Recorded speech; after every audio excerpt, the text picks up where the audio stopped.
Hi. Let me lower that. I'll lower it pretty hard just to kind of have it quietly in the background for a minute or two. Let me take a sip of water before I start anything.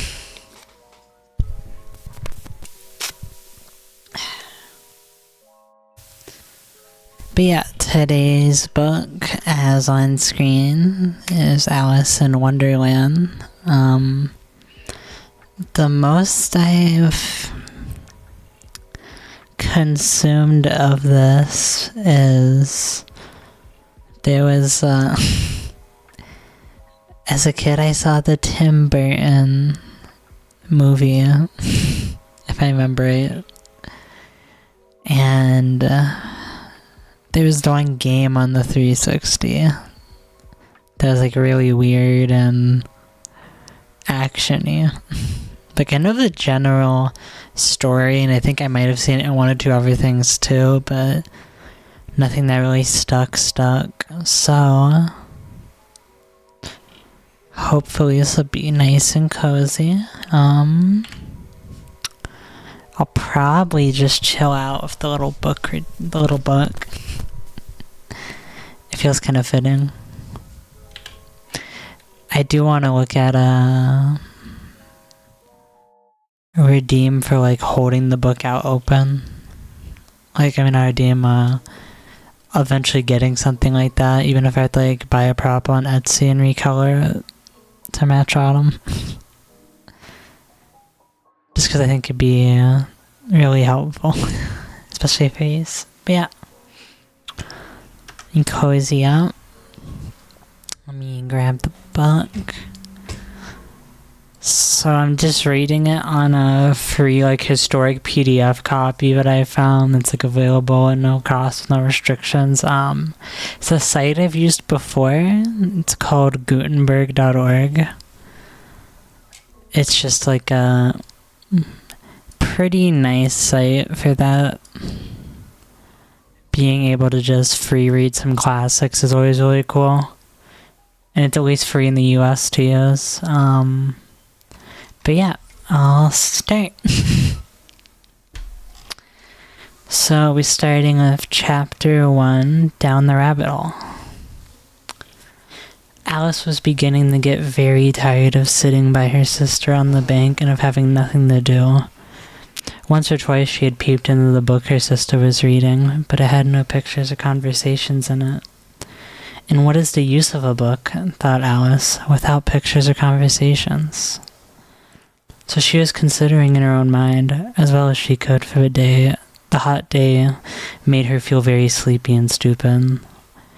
Whether the pleasure of making a daisy chain would be worth the trouble of getting up and picking the daisies.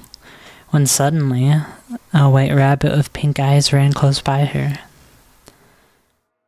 There was nothing so very remarkable in that, nor did Alice think it so very much out of the way to hear the rabbit say to itself, oh dear, I shall be late."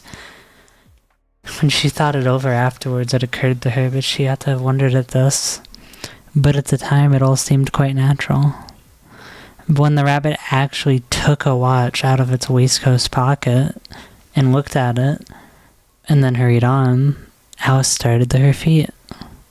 For it flashed across her mind that she had never before seen a rabbit with either a waistcoat pocket or a watch to take out of it, and burning with curiosity, she ran across the field after it, and fortunately it was just in time to see it pop down a large rabbit hole under the hedge. There's a lot of like, that sentence structure is interesting, because I mean this is the original from I think think it's like the 30s. I don't quite remember. But yeah. In another moment down went Alice after it, never once considering how in the world she was to get out again. The rabbit hole went straight on like a tunnel for some way, and then dipped suddenly down, so suddenly that Alice had not a moment to think about stopping herself, before she found herself falling down a very deep well. Gonna lower that a little, just to make sure it's nice and quiet, and just like a really subtle background. Either the well was very deep, or she fell very slowly, for she had plenty of time as she went down to look about her and to wonder what was going to happen next. First, she tried to look down and make out what she was coming to, but it was too dark to see anything. Then she looked at the sides of the well, and noticed that they were filled with cupboards and bookshelves. Here and there she saw maps and pictures hung upon pegs. She took down a jar from one of the shelves as she passed. It was labeled with orange marmalade, but to her great disappointment, it was empty. She did not like to drop the jar for fear of killing somebody underneath, so managed to put it on into one of the cupboards as she fell past it. So as she was falling, she grabbed it out. This is I love the imagery in the start of this. It's really colorful imagery, and it's easy to like put yourself in her spot. I can easily imagine myself like in the falling down the hole and everything going on. I enjoy it. Well, thought Alice to herself, after such a fall as this, I shall think nothing of tumbling downstairs. How brave they'll think me at home. Why, I wouldn't say anything about it, even if I fell off the top of the house. Which was very likely true. Down, down, down. Would the fall never come to an end? I wonder how many miles I've fallen by this time, she said aloud. I must be getting somewhere near the center of the earth. Let me see. That'd be 4,000 miles down, I think. For you see, Alice had learnt several things of this sort in her lessons in the schoolroom, and though this was not a very good opportunity for showing off her knowledge, as there was no one to listen to her, and it was good practice to say it over. Yes, that's about the right distance. But then I wonder what latitude or longitude I've got to. Alice had no idea what latitude was, or longitude either, but thought they were nice grand words to say. Presently she began again. I wonder if I shall fall right through the earth. How funny it'll seem to come out among the people that walk with their heads downward. The antipathies, I think.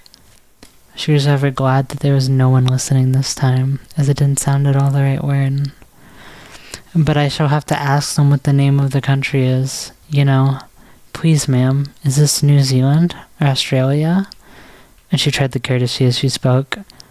Fancy courtesying as you were falling through the air. Do you think you can manage it? What an ignorant little girl shall think me for asking. No, it'll never do. Perhaps I shall see it written up somewhere. Down, down, down. There's nothing else to do. So Alice soon began talking again. Dinner will miss me very much tonight, I should think. Dina was the cat. I hope they'll remember her saucer of milk at tea time. Dina, my dear, I wish you were down here with me. There are no mice in the air, I'm afraid, but you might catch a bat, and that's very like a mouse, you know. But do cats eat bats? I wonder. And here Alice began to get rather sleepy, and went on saying to herself in a dreamy sort of way, do cats eat bats? Do cats eat bats? And sometimes do bats eat cats? And for you see, as she couldn't answer every question, it didn't much matter which way she put it. She felt that she was dozing off, and had just begun the dream, but she was walking hand in hand with Dina, and saying to her very earnestly, Now, Dina, tell me the truth. Did you ever eat a bat? When suddenly, thump, thump, down she came upon a heap of sticks and dry leaves, and the fall was over. Alice was not a bit hurt, and she jumped up to her feet in a moment. She looked up, but it was all dark overhead. Before her was another long passage, and the white rabbit was still in sight. Hurrying down it, there was not a moment to be lost. Away went Alice like the wind, and was just in time to hear it say as it turned a corner, Oh, my ears and whiskers, how late it's getting. She was close behind it when she turned the corner, but the rabbit was no longer to be seen. She found herself in a long, low hall, which was lit up by a row of lamps hanging from the roof. There were doors all around the hall, but they were all locked, and when Alice had been all the way down one side and up the other, trying every door, she walked sadly down the middle, wondering how she was ever to get out again. Suddenly, she came up upon a little 3-legged table, all made of solid glass. There was nothing on it except a tiny golden key, and Alice's first thought was that it might belong to one of the doors of the hall. But alas, either the locks were too big or the key was too small. But at any rate, it would not open any of them. However, on the second time round, she came upon a low curtain she had not noticed before, and behind it was a small door about 15 inches high. She tried the little golden key in the lock, and to her great delight, it fitted. Alice opened the door and found that it led into a small passage, not much larger than a rat hole. She knelt down and looked along the passage into the loveliest garden you ever saw. How she wanted to get out of that dark hall and wander through among those beds of bright flowers and those cool fountains. But she could not even get her head through a doorway, and even if my head went through, thought poor Alice, it would be of very little use without my soldiers. Oh, how I wish I could shut up like a telescope. I think I could, if I only knew how to begin. For you see, so many out-of-the-way things had happened lately that Alice had begun to think that very few things were impossible. Yeah, it's reading time. Hi, Don. It's, Alice in Wonderland. We're about to finish, like, the first, not, like, a big part, but, like, the first, like, little chunk starting of the story. She just got in. She just made it to a table and opened up a small little door, a rat hole-sized door, and is looking inside of it. But yeah.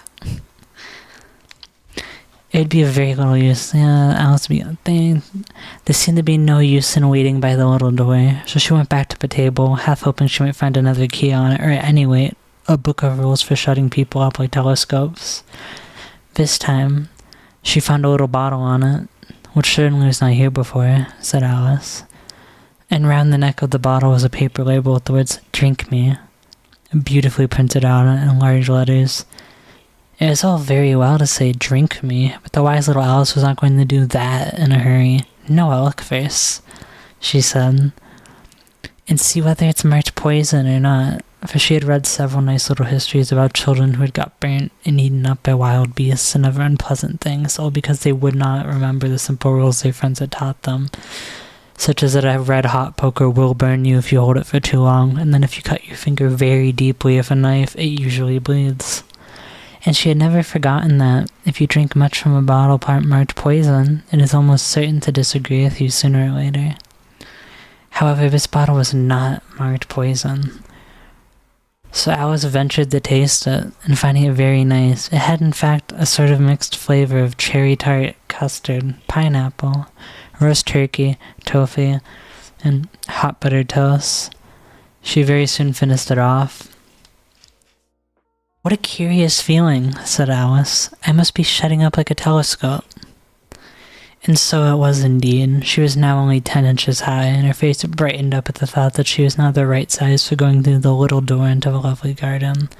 First, however, she waited for a few minutes to see if she was going to shrink any further. She felt a little nervous about this, for it might end, you know.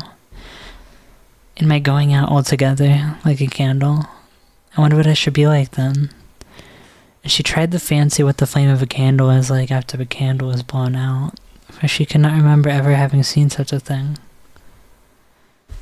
After a while, finding that nothing more happened, she decided on going into the garden at once.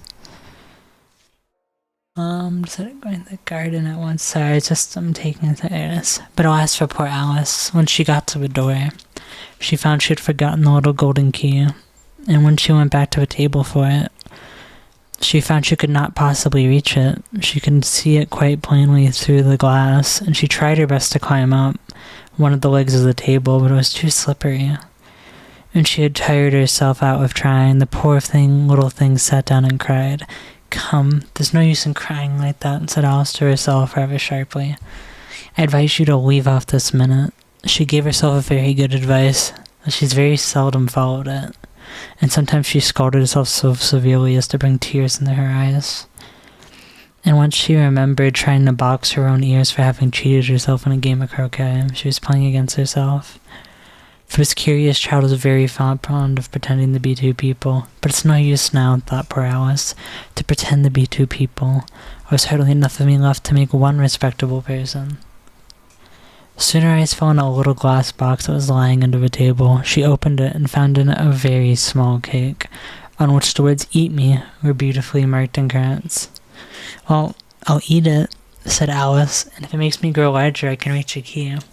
And if it makes me grow smaller, I can creep under the door, so either way I'll get into the garden, and I don't care what happens." She ate a little bit and said anxiously to herself, which way, holding her hand on top of her head to feel which way it was growing. She was quite surprised to find that she remained the same size. To be sure, this generally happens when one eats cake, but Alice had got so much in the way of expecting nothing but out-of-the-way things to happen, that it seemed quite dull and stupid for life to go on the common way. So she set to work, and very soon finished off the cake. That's chapter 1. So it's only 12 chapters, so it's gonna be a nice little cozy, well-paced little read. Slowly going through it and getting everything read out. So we're on chapter 2. It's called The Pool of Tears. A little ominous. "Curiouser and curiouser," cried Alice. She was so much surprised that for the moment she quite forgot how to speak good English. "Now I'm opening out like the largest telescope that ever was. Goodbye, feet." When she looked down at her feet, they seemed to be almost out of sight. They were getting so far off. "Oh, my poor little feet. I wonder who will put on your shoes and your stockings for you now, dears. I'm sure I shan't be able. I shall be a great deal too far off to trouble myself about you. You must manage the best way you can, but I must be kind to them," thought Alice. "Or perhaps they won't walk the way I want to go. Let me see. I'll give them a new pair of boots every Christmas." And she went on planning to herself how she would manage it. They must go by the carrier, she thought, and how funny it'll seem, sending presents to one's own feet, and how odd the directions will look. Yeah, I'm glad. I'm gonna put it all up in a VOD when everything's over, and edit it all nicely and cleanly together. Alice's right foot, hearthrug, near the fender, with Alice's love. Oh dear, what nonsense I'm talking. Just then her head struck against the roof of the hall. In fact, she was now more than 9 feet tall. And she at once took up the little golden key and hurried off to the garden door. Poor Alice, it was as much as she could do. Lying down on one side to look into the garden with one eye, but to get through was more hopeless than other. She sat down and began to cry again. "You ought to be ashamed of yourself," said Alice. "A great girl like you," she may well say this, "to go on crying in this way. Stop this moment, I tell you." But she went on all the same, shedding gallons of tears until there was a large pool around her, about 4 inches deep and reaching halfway down the hall.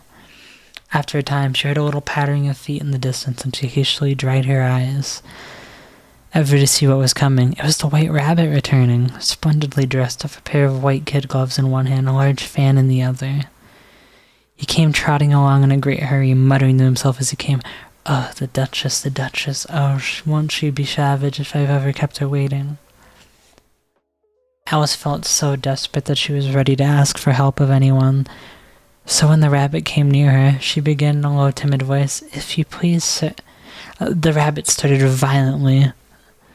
Dropping the white kid gloves and the fan, scurried away into the darkness as hard as he could. Alice took up the fan and gloves, and as the hall was very hot, she kept fanning herself all the time she went on talking. "Dear, dear, how queer everything is today.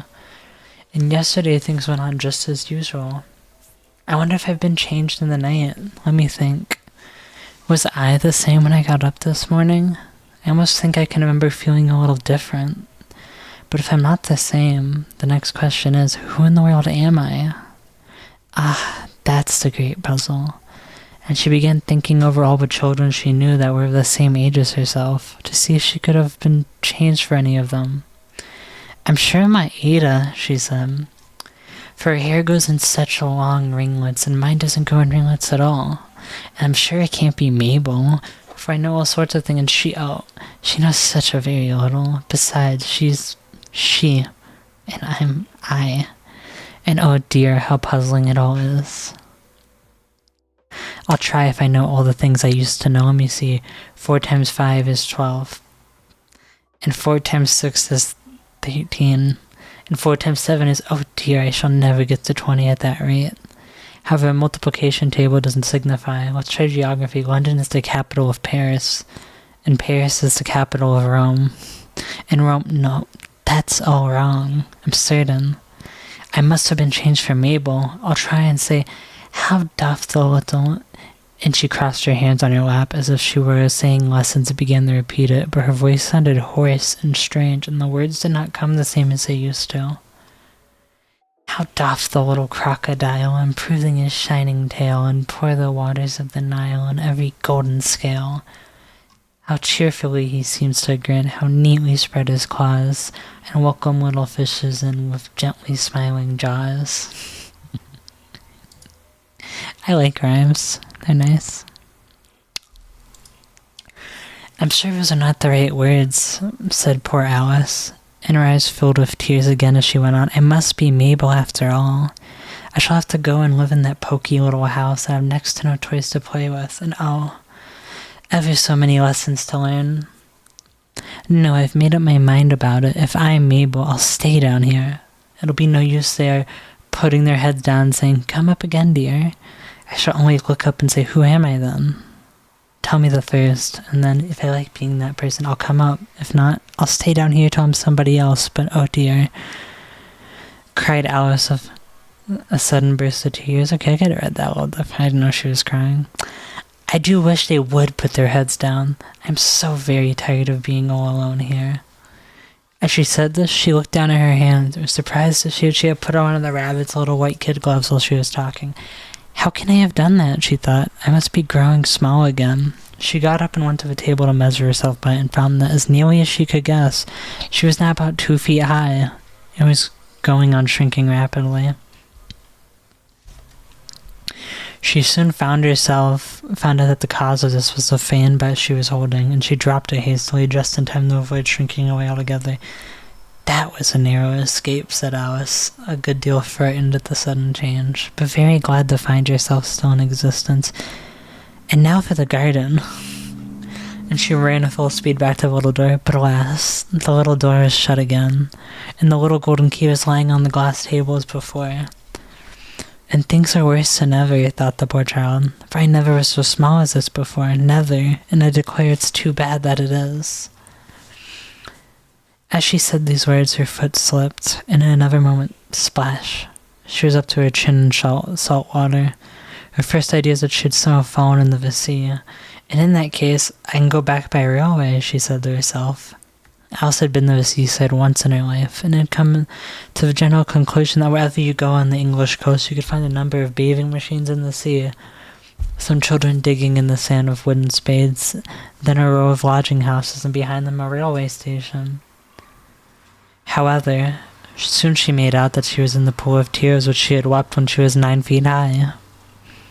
I wish I hadn't cried so much, said Alice as she swam about trying to find her way out. I shall be punished for it now, I suppose by being drowned in my own tears. That will be a queer thing to be sure. However, everything is queer today. Just then she heard something splashing about in the pool a little way off, and she swam nearer to make out what it was. At first, she thought it might be a walrus or hippopotamus, but then she remembered how small she was now, and she soon made out that it was only a mouse had slipped in like herself. Would it be of any use now to speak to this mouse? Thought Alice. Everything is so out of the way down here that I should think very likely it can talk at any rate. There's no harm in trying. So she began. Oh, Mouse, do you know the way out of this pool? I am very tired of swimming about here. Oh, Mouse. Alice thought this might be the right way of speaking to a mouse. She had never done such a thing before, but she remembered having seen in her little brother's Latin grammar, a mouse of a mouse to a mouse, a mouse, a mouse. The mouse looked at her rather inquisitively and seemed to her to wink with one of its little eyes, but it said nothing. Perhaps it doesn't understand English, thought Alice. To speak to this mouse, everything is sort of the way down here, that I should think very likely can talk. At any rate, there's no harm in trying. I know, I say rereading. It gets confusing reading. My brain. Would it be of any use now, thought Alice, to speak to his mouse? Not there, so here. Perhaps it doesn't understand English, thought Alice. I dare say it's a French mouse, come over with William the Conqueror. For with all her knowledge of history, Alice had no very clear notion how long ago anything had happened, so she began again.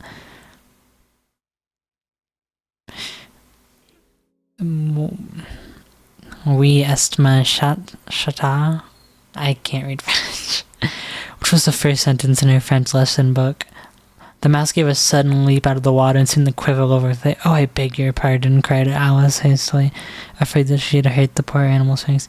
I quite forget you didn't like cats. Not like cats, cried the mouse in a shrill, passionate voice. Would you like cats if you were me? Well, perhaps not, said Alice in a soothing tone. Don't be angry about it. And yet, I wish I could show you our cat Dina. I think you'd take a fancy to a cat if you could only see her. She's such a dear, quiet thing, Alice went on, half to herself, as she swam lazily about in the pool. And she sits purring so nicely by the fire, licking her paws and washing her face, and she's such a nice, soft thing to nurse. And she's such a capital for catching mice. Oh, I beg your pardon. For this time the mouse was bristling all over, and she felt certain it must be really offended. We don't talk about her any more if you'd rather not. We indeed, cried the mouse, who was trembling down the end of his tail. As if I would talk on such a subject. Our family always hated cats. Nasty, low, vulgar things. Don't let me hear the name again. I won't indeed, said Alice in a great hurry to change the subject of conversation. Are you fond of dogs? The mouse did not answer, so Alice went on eagerly. There's such a nice little dog near our house. I should like to show you a little bright-eyed terrier, you know, with such long, curly brown hair, and it'll fetch things when you throw them, and it'll sit up and beg for its dinner, and all sorts of things. I can't remember half of them, and it belongs to a farmer, you know. And he says it's so useful. It's worth £100.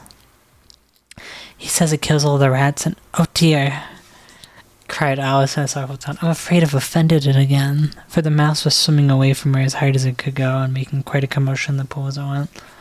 So she called softly after, Mouse dear, do come back again, and we won't talk about cats, or dogs either if you don't like them. When the mouse heard this, it turned round and swam slowly back to it. Its face was quite pale, with passion, Alice thought, and it said in a low, trembling voice, let us get to the shore, and then I'll tell you my history, and you'll understand why it is I hate cats and dogs. It was high time to go, for the pool was getting quite crowded with the birds and animals that had fallen into it. There was a duck and a dodo, a lory and an eaglet, and several other curious creatures. Alice led the way, and the whole party swam to the shore. Chapter 3. Let me take a sip. A caucus race and a long tail.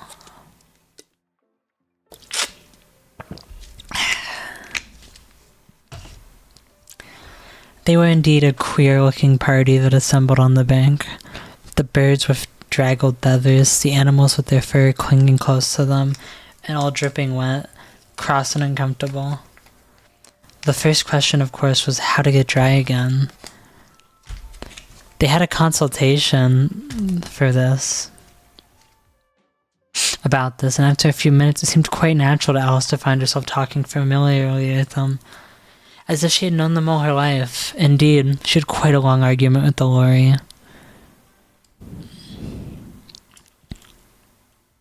Just adjusting the music a little bit. Just keeping it really background. It's a reading, yeah, we just made it to chapter 3. After this is, let's see, 3, 4, 5, 6, 7, 8, 9, 10, 11, 12, we have 9 more chapters.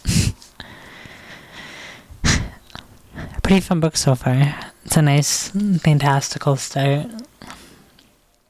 Chapter 3, A Caucus Race and a Long Tail.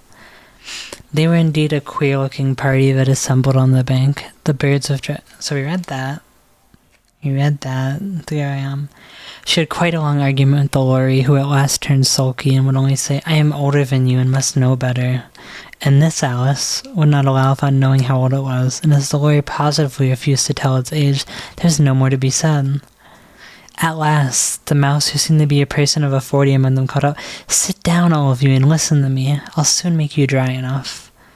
They all sat down at once, in a large ring, with the mouse in the middle. Alice kept her eyes anxiously fixed on it, for she felt sure she would catch a bad cold if she did not get dry very soon. Ahem! I'm glad this is better.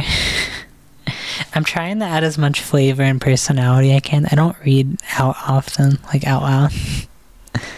So let me know if anything sounds like not that good. But I'm just kind of going with the flow and adding the passion, the emotion I can as I go along.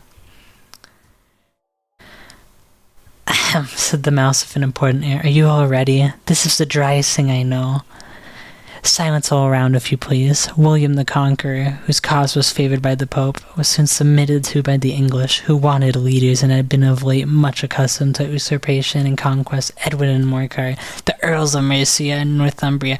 Ugh, said the lawyer with a sigh. I beg your pardon, said the mouse, frowning but very politely. Did you speak? Not I, said the lawyer hastily. I thought you did, said the mouse. I proceed. Edwin and Morcar, the Earls of Mercia and Northumbria, declared for him, and even Stigand, the patriotic Archbishop of Canterbury, found it advisable. Found what? Said the duck. Found it, the mouse replied rather crossly. Of course you know what it means. I know what it means well enough when I find a thing, said the duck. It's generally a frog or a worm. The question is, what did the Archbishop find? The mouse did not notice this question, but hurriedly went on. Found it advisable to go with Edgar Atheling to meet William and offer him the crown. William's conduct at first was moderate, but the insolence of his Normans. How are you getting on now, my dear? I continued, turning to Alice as it spoke. As wet as ever, said Alice in a melancholy tone.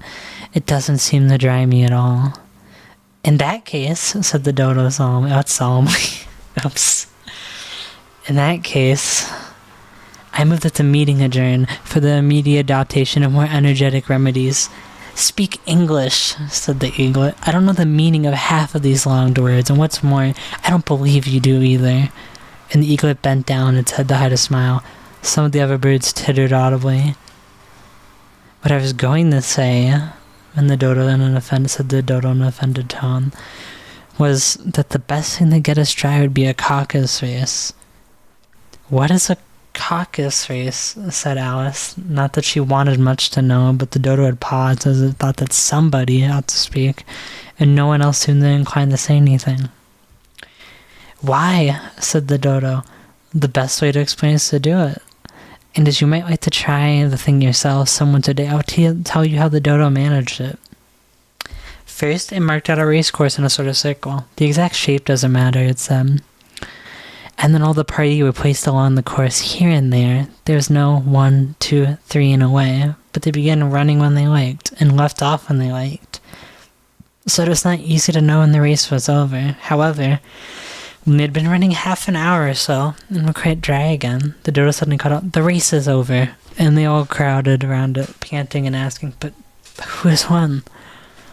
This question the dodo could not answer without a great deal of thought, and it sat for a long time with one finger pressed upon its forehead, the position in which you usually see Shakespeare in the pictures of him.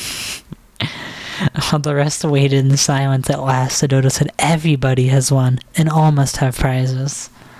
"But who is to give the prizes?" quite a chorus of voices asked. "Why, she, of course," said the dodo, pointing to Alice with one finger, and the whole party at once crowded around her, calling out confusedly, "Prizes! Prizes?" Alice had no idea what to do, and in despair she put her hand in her pocket and pulled out a box of comfits. Luckily, the salt water had not gotten into it, and handed them round as prizes. That was actually one apiece all round. "But But she must have a prize herself, you know, said the mouse. Of course, the dodo replied, that's gravely. Of course, the dodo replied very gravely. What else have you got in your pocket? He went on, turning to Alice. Only a thimble, said Alice sadly. Hand it over here, said the dodo. Then they all crowded round her once more, while the dodo solemnly presented the thimble, saying, We beg your acceptance of this elegant thimble. When it had finished the short speech, they all cheered. Alice thought the whole thing very absurd, but they all looked so grave that she did not dare to laugh. And as she could not think of anything to say, she simply bowed and took the thimble, looking as solemn as she could. The next thing was to eat the comfits. This caused some noise and confusion as the large birds complained that they could not taste theirs, and the small ones choked and had to be patted on the back. However, it was over at last, and they sat down again in a ring and begged the mouse to tell them something more. You promised to tell me your history, you know, said Alice, and why is it you hate C and D? She added in a whisper, half afraid that it would be offended again. Mine is a long and sad tale, said the mouse, turning to Alice and sighing. It is a long tale, certainly, said Alice, looking down with wonder at the mouse's tail. But why do you call it sad? And she kept on puzzling about it while the mouse was speaking, so that her idea of the tale was something like this. Oh, it's literally text in the shape of a tail. Okay. Fury said to a mouse that he met in the house, Let us both go to law, I'll prosecute you. Come, I'll take no denial. We must have a trial, for really this morning I've nothing to do. Said the mouse to the cur, Such a trial, dear sir, with no jury or judge would be wasting our breath. I'll be judge, I'll be jury, said cunning old Fury. I'll try the whole cause and condemn you to death. You are not attending, said the mouse to Alice severely. What are you thinking of? I beg your pardon, said Alice very humbly. You had got to the fifth bend, I think. I had not, cried the mouse sharply and very angry. Not, said Alice, always ready to make herself useful and looking anxiously about her. Oh, do let me help to undo it. I shall do nothing of the sort, said the mouse, getting up and walking away. You insult me by talking such nonsense. I didn't mean it, pleaded poor Alice, but you're so easily offended, you know. The mouse only growled in reply. Please come back and finish your story, Alice called after it, and all the others joined in chorus. Yes, please do. But the mouse only shook its head impatiently and walked a little quicker. What a pity it wouldn't stay, sighed the lory, as soon as it was quite out of sight. And an old crab took the opportunity of saying to her daughter, Ah, my dear, let this be a lesson to you, never to lose your temper. Hold your tongue, Ma, said the young crab a little snappishly. You're enough to try the patience of an oyster. I wish I had our Dina here, I know I do, said Alice aloud, addressing nobody in particular. She'd soon fetch it back. And who is Dina, if I might venture to ask the question? Said the lory. Alice replied eagerly, for she was always ready to talk about her pet. Dina's her cat, and she's such a capital one for catching mice you can't think. And oh, I wish you could see her after the birds. Why, she'll eat a little bird as soon as she can look at it. The speech caused a remarkable sensation among the party. Some of the birds hurried off at once. One old magpie began wrapping itself up very carefully, remarking, I really must be getting home, but night air doesn't suit my throat. And a canary called out in a trembling voice to its children, Come away, my dears. It's high time you're all in bed. On various pretexts they all moved off, and Alice was soon left alone. I wish I hadn't mentioned Dina, she said to herself in a melancholy tone. Nobody seems to like her down here, and I'm sure she's the best cat in the world. Oh, my dear Dina, I wonder if I shall ever see you anymore. And here poor Alice began to cry again, for she felt very lonely and low-spirited. In a little while, however, she again heard a little pattering of footsteps in the distance. And she looked up eagerly, half hoping that the mouse had changed his mind and was coming back. To finish the story, that's chapter 3. I'm getting into it. Gosh darn. I didn't think I'd be getting into it so much. I'm glad to hear that you guys are enjoying it, though, and I'm glad to hear it's more fun than Audible from Noelle. But I'm glad about that. Let me slightly bump the music back up. It's not needed, but it adds a little bit of extra ambience. And let me take a sip of water before we begin chapter 4.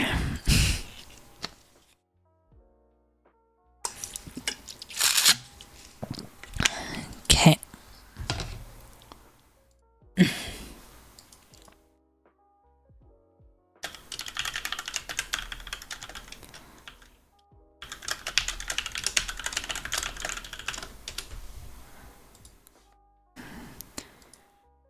Chapter 4, The Rabbit Sends in a Little Bill. It was the White Rabbit, trotting slowly back again and looking anxiously about as it went, as if it had lost something, and she heard it mumbling to itself, the Duchess, oh my dear paws, oh my fur and whiskers, she'll get me executed, and sure as ferrets are ferrets, where can I have dropped them, I wonder? Alice guessed in a moment that it was looking for the fan, the pair of white kid gloves, and she very good-naturedly began hunting about for them, but they were nowhere to be seen. Everything seemed to have changed since her swim in the pool in the great hall, with the glass table and the little door had vanished completely. Very soon the rabbit noticed Alice as she went hunting about, and called out to her in a very angry tone, "Why, Mary Ann, what are you doing here? Run home this moment and fetch me a pair of gloves and a fan, quick now." And Alice was so much frightened that she ran off at once in the direction it pointed to, without trying to explain the mistake it had made. "He took me for his housemaid," she said to herself as she ran. "How surprised he'll be when he finds out who I am. But I'd better take him his fan and gloves, that is if I can find them." As she said this, she came upon a neat little house, on the door of which was a bright brass plate with the name W. Rabbit engraved upon it. She went in without knocking, and hurried upstairs, in great fear lest she could meet the real Mary Ann and be turned out of the house before she had found the fan and gloves. "How queer it seems," Alice said to herself, "to be going messages for a rabbit. I suppose Dina will be sending me on messages next." And she began fancying the sort of things that would happen. "Miss Alice, come here directly and get ready for your walk." "Coming in a minute, nurse. But I've got to see if the mouse doesn't get out. Only I don't think," Alice went on, "that they'd let Dina stop in the house if it began ordering people around like that." By the time she had found her way into a tidy little room, with a table in the window and on it, as she hoped, a fan and 2 or 3 pairs of tiny white kid gloves.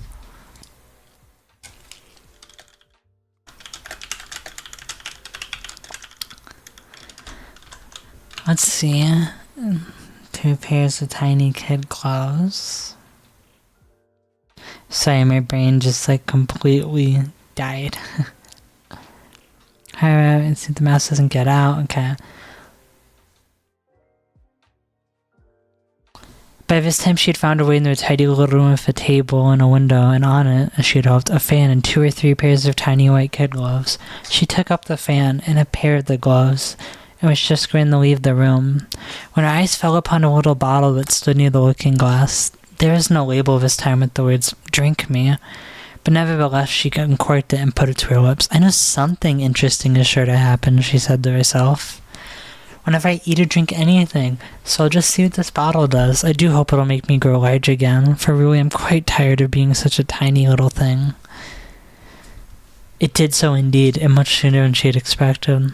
Before she had drunk half the bottle, she found her head pressed against the ceiling, and had to stoop to save her neck from being broken. She hastily put down the bottle, saying to herself, "That's quite enough. I hope I shan't grow any more. As it is, I can't get out at the door. I do wish I hadn't quite drunk so much." So far, the moral of the story I'm getting is don't drink strange liquids, or eat strange cake. I do love how colorful this is, though. Alas, it was too late to wish that. She went on growing, and very soon had to kneel down on the floor. In another minute there was not even room for this, and she tried the effect of lying down with one elbow against the door, and the other arm curled around her head. Still, she went on growing, and as a last resource she put one arm out of the window, and 1 foot up the chimney, and said to herself, "Now I can do no more. Whatever happens, what will become of me?" Luckily for Alice, the little magic bottle had now had its full effect and she grew no larger. Still, it was very uncomfortable, as there seemed to be no sort of chance of her getting out of this room again. No wonder she felt unhappy. It was much pleasanter at home, thought poor Alice, when one wasn't always growing larger and smaller and being ordered about by mice and rabbits.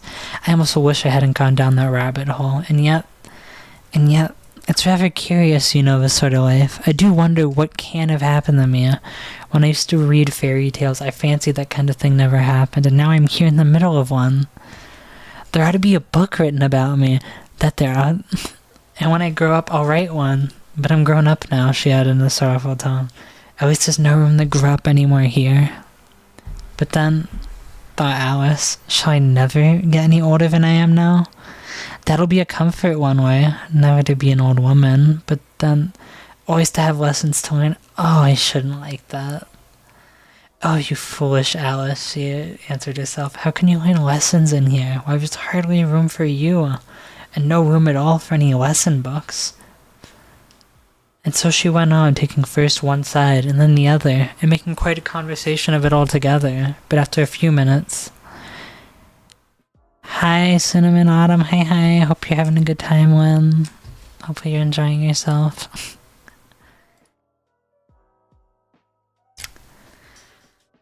And making quite a conversation of it all together. But after a few minutes she heard a voice outside and stopped to listen. Marianne, said the voice. Fetch me my gloves this moment. Then came a little pattering of feet on the stairs. Alice knew it was the rabbit coming to look for her, and she trembled till the house. She shook the house, quite forgetting that she was now 1,000 times as large as the rabbit. I'm glad. I appreciate it. Hopefully you're having a good day out. And she had no reason to be afraid of it. Presently, the rabbit came up to the door and tried to open it, but as the door opened inwards and Alice's elbow was pressed hard against it, that attempt proved a failure. Alice heard it say to herself, then I'll go around and get it and get in at the window. That you won't, thought Alice, and after waiting till she fancied she heard the rabbit just under the window, she suddenly spread out her hand and made a snatch in the air. She did not get hold of anything, but she heard a little shriek and a fall, and a crash of broken glass, from which she concluded that it was just possible it had fallen into a cucumber frame, or something of the sort. Next came an angry voice, the rabbit's. Pat, where are you? And then a voice she had never heard before. Sure then, I'm here, digging for apples, your honor. Digging for apples indeed, said the rabbit angrily. Here, come and help me out of this. Sounds of more broken glass. Now tell me, Pat, what's that in the window? Sure, it's an arm, your honor. An arm, you goose. Whoever saw one that size? Why, it fills the whole window. Sure it does, your honor, but it's an arm for all that. Well, it's got no business there at any rate. Go and take it away. There was a long silence after this. And Alice could only hear whispers and then such as, sure, I don't like it, your honor, at all. At all. Do as I tell you, you coward. And at last she spread out her hand again and made another snatch in the air. This time, there were 2 little shrieks, and more sounds of broken glass. What a number of cucumber frames there must be, thought Alice. I wonder what they'll do next. As for pulling me out of the window, I only wish they could. I'm sure I don't want to stay in here any longer. She waited for some time without hearing anything more. At last came a rumbling of little cartwheels and the sound of a good many voices all talking together. She made out the words, where's the other ladder? Why I hadn't to bring Bill one. Bill's got the other. Bill, fetch it here, lad. Here, put him up at this corner. No, tie him together first. Then don't reach high half enough yet. Oh, they'll do well enough. Don't be particular. Here, Bill, catch hold of this rope. Will the roof bear? Mind that loosely. Oh, it's coming down. Heads below. A loud crash. Now, who did that? It was Bill, I fancy. Who's to go down the chimney? Nay, I shan't. You do it. That I won't. Then, Bill's to go down. Here, Bill. The master says you're to go down the chimney. Oh, so Bill's got to come down the chimney, has he? Said Alice to herself. Shy they seem to put everything upon Bill. I wouldn't be in Bill's place for a good deal. His fireplace is narrow to be sure, but I think I can kick a little. Was she like fighting them off? Is this like a tower defense? The first thing she heard was a general chorus of... She drew her foot as far down the chimney as she could and waited until she heard a little animal. She couldn't guess of what sort it was, scratching and scrambling about in the chimney close above her, saying to herself, "This is Bill."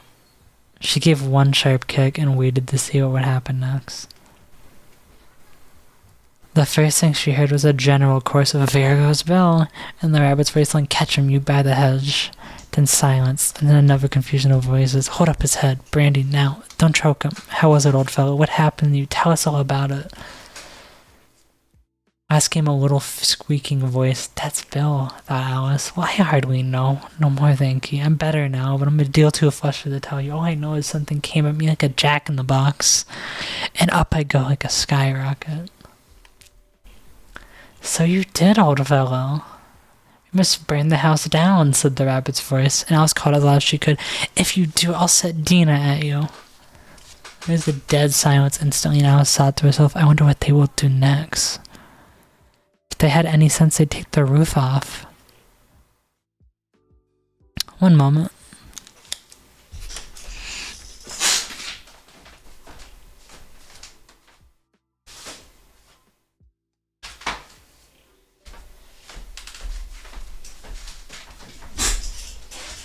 Sorry, I was just closing a window. After a minute or two, they began moving about again. Alice heard the rabbit say, "A barrelful will do, to begin with." A barrelful of what? Thought Alice. But she had not long to doubt, for the next moment a shower of little pebbles came rattling in at the window. Some of them hit her in the face. "I'll put a stop to this," she said to herself, and shouted out, "You'd better not do that again," which produced another dead silence. Alice noticed with some surprise that the pebbles were all turning into little cakes as they lay on the floor, and a bright idea came into her mind. "If I eat one of those cakes," she thought, "it's sure to make some change in my size, and it can't possibly make me larger. It must make me smaller, I suppose." So, she swallowed one of the cakes and was delighted to find that she began shrinking directly. As soon as she was small enough to get through the door, she ran out of the house and found quite a crowd of little animals and birds waiting outside. The poor little lizard, Bill, was in the middle, being held up by 2 guinea pigs who were giving it something out of a bottle. They all made a rush at Alice the moment she appeared, but she ran off as hard as she could, and soon found herself safe in a thick wood. "The first thing I've got to do," said Alice to herself, as she wandered about in the woods, "is to grow to my right size again. And the second thing is to find my way into that lovely garden. I think that will be the best plan." It sounded an excellent plan, no doubt, and very neatly and simply arranged. The only difficulty was that she had not the smallest idea how to set about it. And while she was peering about anxiously among the trees, a little sharp bark just over her head made her look up in a great hurry. An enormous puppy was looking down at her with large, round eyes and feebly stretching out one paw, trying to touch her. "Poor little thing," said Alice in a coaxing tone. She tried to whistle to it, but she was terribly frightened all the time, as she thought that it might be hungry, in which case it would be very likely to eat her up in spite of all of her coaxing. Hardly knowing what she did, she picked up a little bit of stick and held it out to the puppy. Whereupon the puppy jumped up in the air, off all its feet at once with a yelp and delight, and rushed at the stick and made beliefs to worry it. Then Alice dodged behind a great thistle to keep herself from being run over, and the moment she appeared on the other side, the puppy made another rush at the stick and tumbled head over heels in its hurry to get a hold of it. Then Alice, thinking it was very likely a game of play with a cart horse, and expecting every moment to be trampled under its feet, ran around the thistle again. Then the puppy began a series of short charges at the stick, running its very little way forwards each time, and a long way back, and barking hoarsely all the while, till at last it sat down a good way off panting, with its tongue hanging out of its mouth and its great eyes half shut. This seemed to Alice a good opportunity for making her escape, so she set off at once and ran till she was quite tired and out of breath, until the puppy's bark sounded quite faint in the distance. "And yet what a dear little puppy it was," said Alice as she leaned against a buttercup to rest herself, and fanned herself with one of the leaves. "I should have liked teaching it tricks very much. If only I had been the right size to do— Oh dear, I'd nearly forgotten that I've got to grow up again. Let me see, how is it to be managed? I suppose I have to eat or drink something or other, but the great question is what? The great question certainly was what. Alice looked all around her at the flowers and the blades of grass, but she did not see anything that looked like the right things to eat or drink under the circumstances. There was a large mushroom growing near her, in the same height as herself, and when she had looked under it and on both sides of it and behind it, it occurred to her that she might as well look and see what was on top of it. She stretched herself up on tiptoe and peeped over the edge of the mushroom, and her eyes immediately met those of a large blue caterpillar that was sitting on top with its arms folded, quietly smoking a long hookah and taking not the smallest notice of her or anything else. That's chapter 4. We have 8 more to go.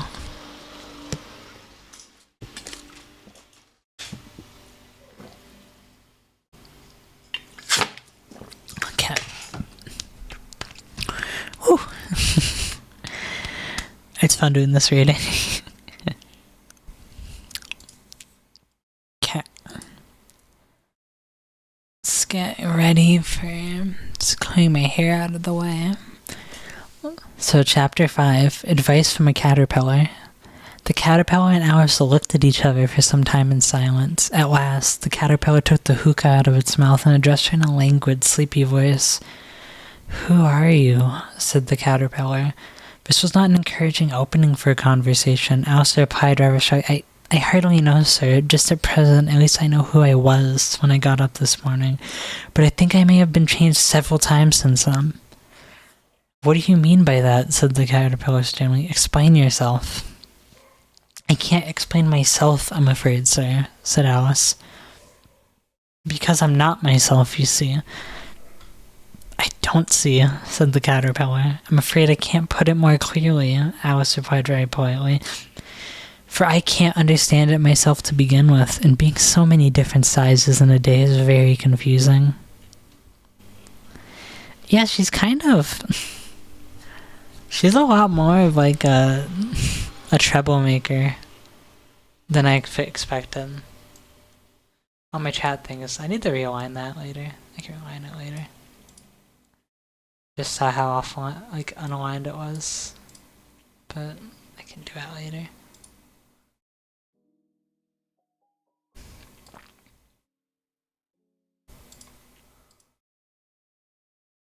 Yeah, I'll put this calm background music on. Yeah, she's been through a lot so far. I mean, I'm assuming because it's... I think this is... I don't know what time it is where she is, but I know she's in England. I'm gonna assume like it's taking place in 1800s or 1900s, probably 1800s or the 1900s.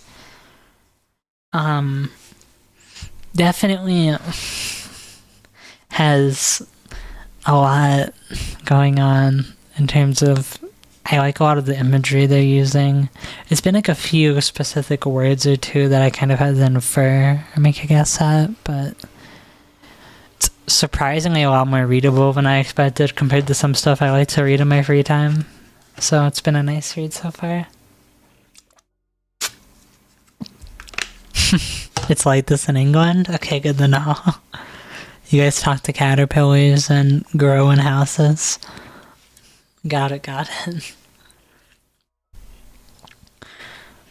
It isn't, said the caterpillar. Well, perhaps you haven't found it so yet, said Alice. But when you have to turn into a chrysalis, you will someday, you know. And then after that into a butterfly, I should think you'll feel it a little queer, won't you? Not a bit, said the caterpillar. Well, perhaps your feelings may be different, said Alice. All I know is it would feel very queer to me. You, said the caterpillar contemptuously. Who are you? Which brought them back again to the beginning of the conversation.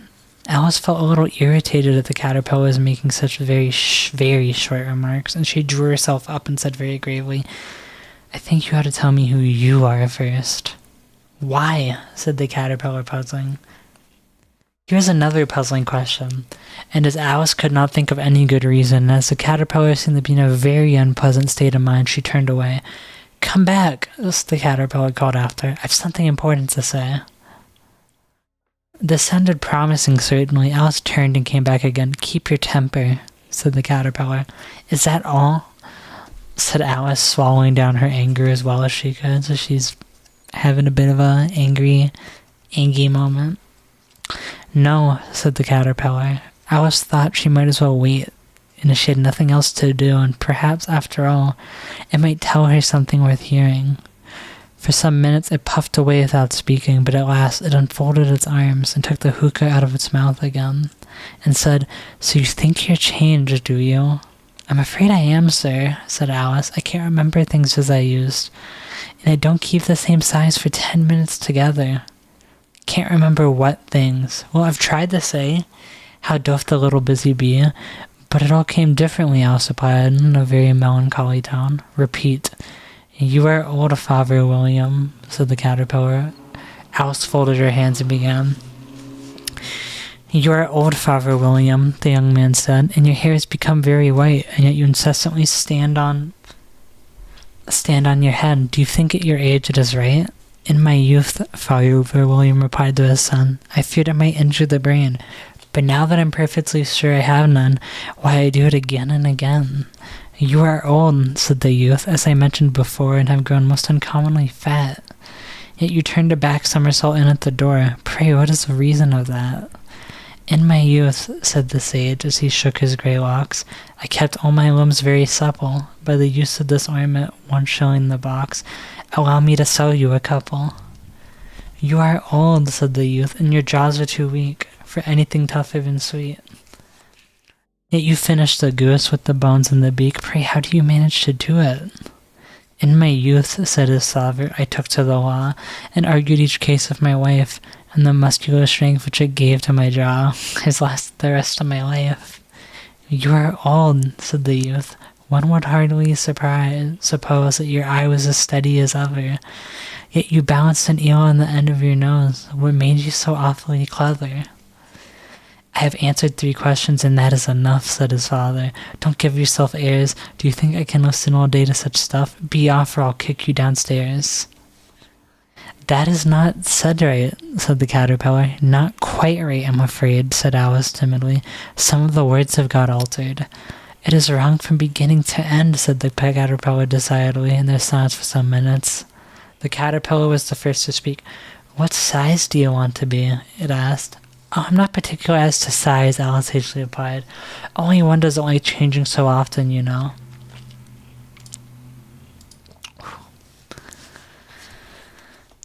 Let's see, only one doesn't like changing so often. I don't know, said the caterpillar. Alice said nothing. She had never been so much contradicted in her life before. And she felt that she was losing her temper. Are you content now?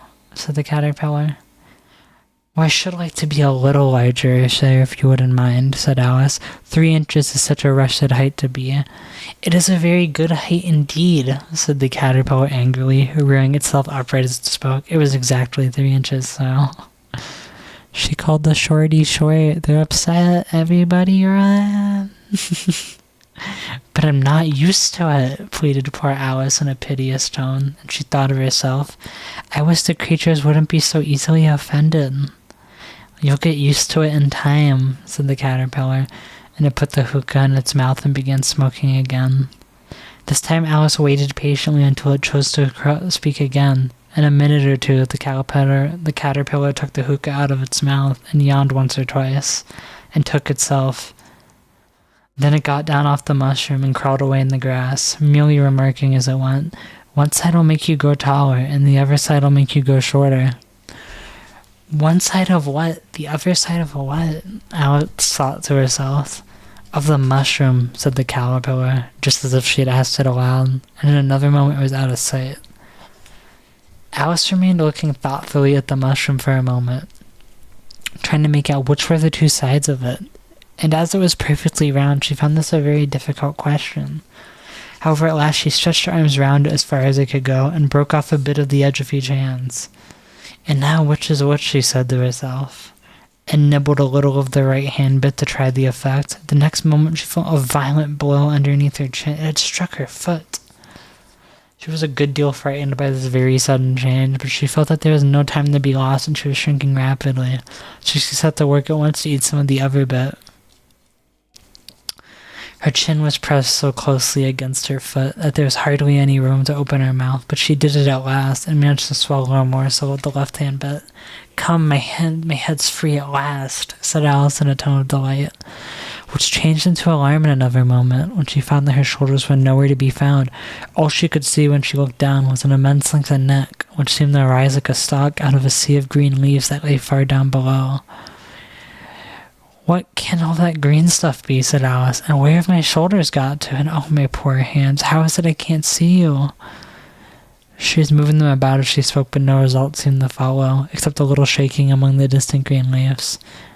As there seemed to be no chance of getting her hands up to her head, she tried to get her head down to them, and was delighted to find that her neck would bend about easily in any direction, like a serpent.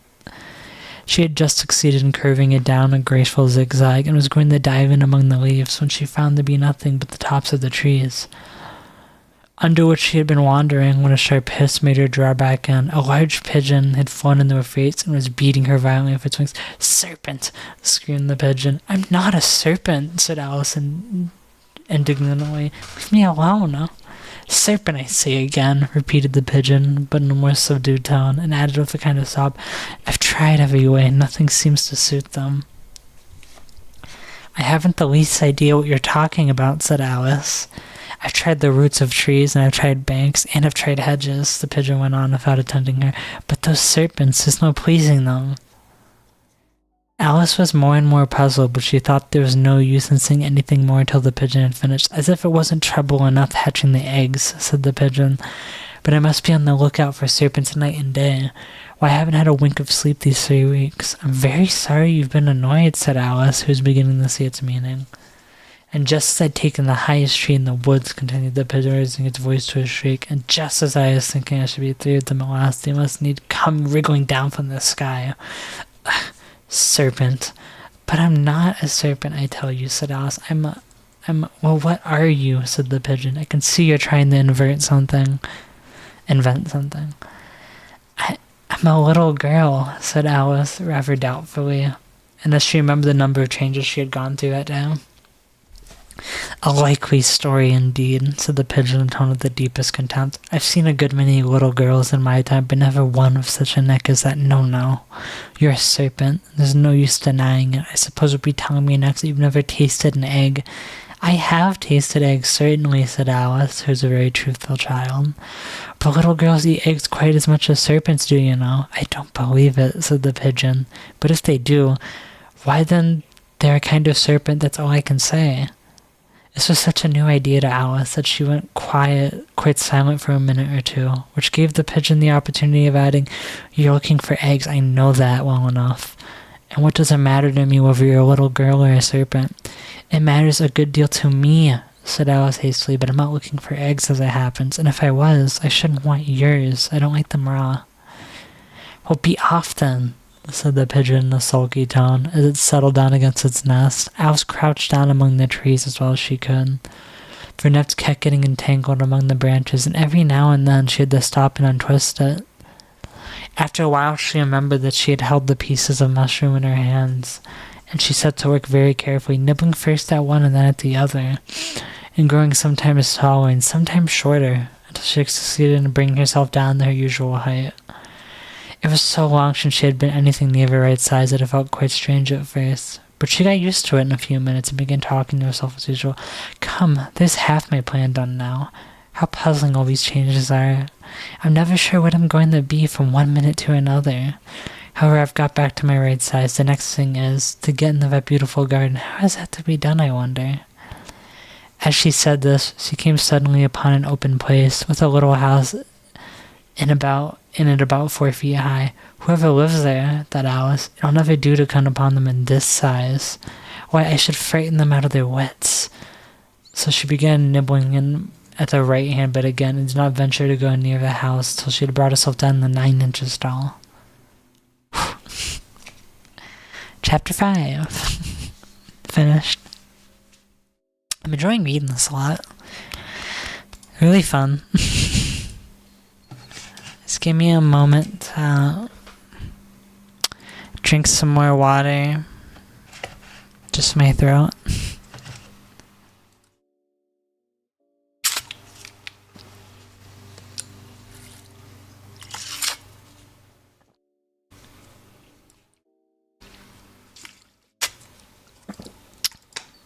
Okay. So, next is Chapter 6. Chapter 6. Pig and Pepper. For a minute or two, she stood looking at the house and wondered what to do next. I'm glad, yeah. I've never actually read this book.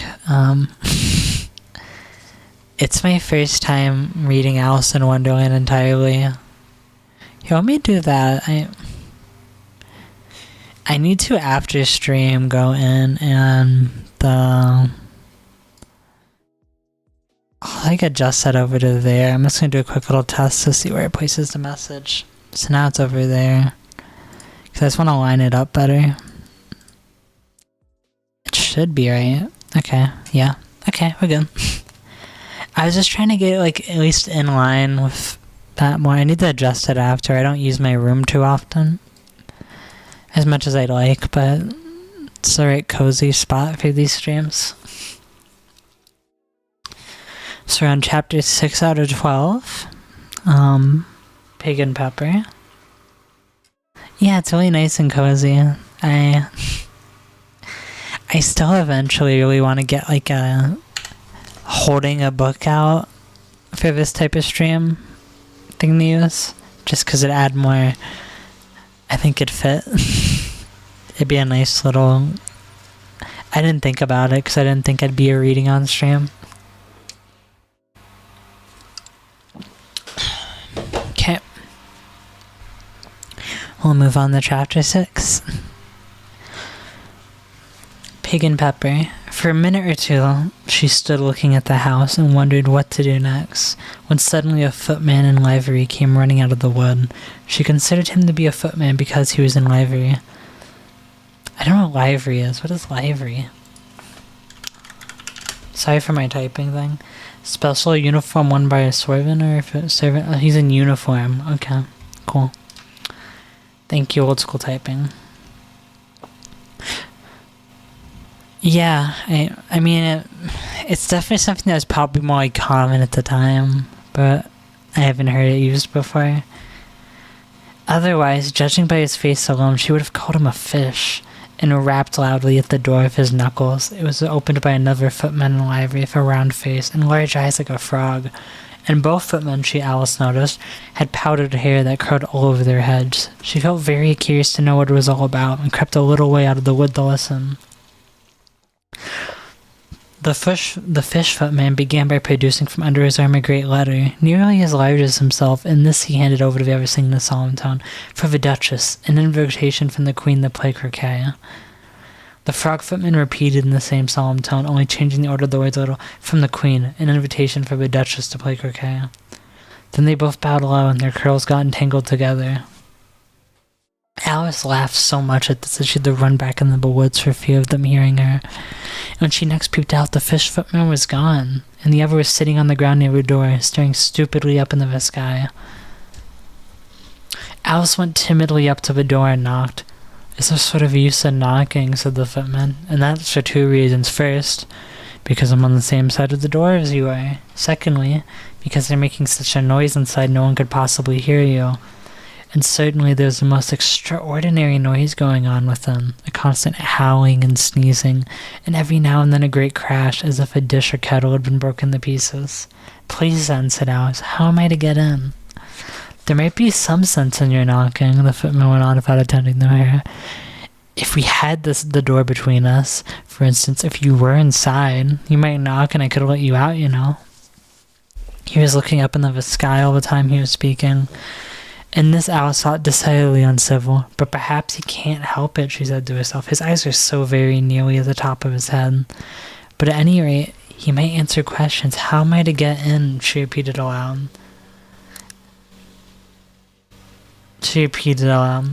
"I shall sit here," the footman remarked, "till tomorrow."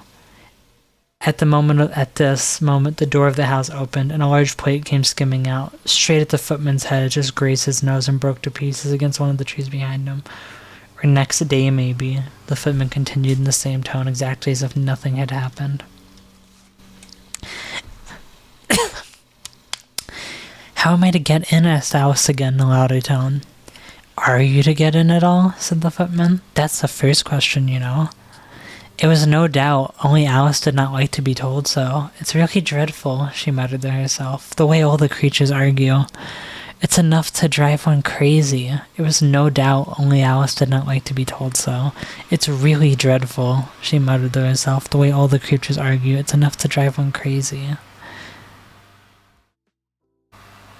Did I just read that twice? I might have just read that twice. The footman seemed to think this was a good opportunity for repeating his remark. With variations, I shall sit here, he said on and off for days and days. But what am I to do? Alice said. Anything you like, said the footman, and began whistling. Oh, there's no use in talking to him, Alice said desperately. He's perfectly idiotic, and she opened the door and went in. The door led right into a large kitchen, which was full of smoke. From one end to the other, the Duchess was sitting on a three-legged stool in the middle, nursing a baby, and the cook was leaning over the fire, stirring a large cauldron which seemed to be full of soup. There's certainly too much pepper in that soup, Alice said to herself, as well as she could for sneezing. There's certainly too much of it in the air. Even the Duchess sneezed occasionally, and as for the baby, it was sneezing and howling alternatively, without a moment's pause.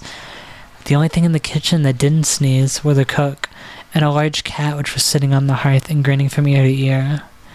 Please would you tell me, said Alice a little timidly, for she was not quite sure what was good manners for her to speak first, why your cat grins like that? It's a Cheshire cat, said the Duchess, and that's why. Pig. She said the last word with such violence that Alice quite jumped, but she saw in another moment that it was addressed to the baby, and not to her, so she took courage and went on again. I didn't know that Cheshire cats always grinned. In fact, I didn't know that cats could grin. They all can, said the Duchess, and most of them do. I don't know of any that do, Alice said very politely, feeling quite pleased to have gotten a conversation. You don't know much, said the Duchess, and that's a fact. Alice did not like at all the tone of this remark, and thought it would be well to introduce some other subjects of conversation. While she was trying to fix on one, the cook took the cauldron of soup off the fire, and at once set to throwing everything within her reach at the Duchess and the baby. The fire irons came first, then followed a shower of saucepans, plates, and dishes. The Duchess took no notice of them even when they hit her, and the baby was howling so much already that it was quite impossible to say whether the bullets hurt her or did not. Oh, please mind what you're doing, cried Alice, jumping up and down in an agony of terror. Oh, there goes his precious nose, as an unusually large saucepan flew close by and very nearly carried it off. If everybody minded their own business, the Duchess said in a hoarse growl, the world would go around a deal faster than it does. Which would not be an advantage, Alice, said Alice, who felt very glad to get an opportunity of showing off a little of her knowledge. Just think of what it would make with the day and night. You see, the earth take 24 hours to turn round on its axis. Talking of axes, said the Duchess, chop off her head. Alice glanced rather anxiously at the cook to see if she meant to take the hint, but the cook was busily stirring the soup and seemed not to be listening, so she went on again. 24 hours, I think, or is it 12, Oh, don't bother me, said the Duchess. I never could abide figures. And with that she began nursing her child again, singing a sort of lullaby to it as she did so, and giving it a violent shake at the end of every line. Speak roughly to your little boy, and beat him when he sneezes. He only does it to annoy, because he knows it teases. Wow, wow, wow. That's the chorus. While the Duchess sang the second verse of the song, she kept tossing the baby violently up and down, and the poor little thing howled so that Alice could hardly hear the words, I speak severely to my boy, I beat him when he sneezes, that he can thoroughly enjoy the pepper when he pleases. Wow, wow, wow. Here, you may nurse it a bit if you like, the Duchess said to Alice, flinging the baby at her as she spoke. I must go and get ready to play croquet with the Queen. And she hurried out of the room. The cook threw a frying pan after her as she went out, but it just missed her.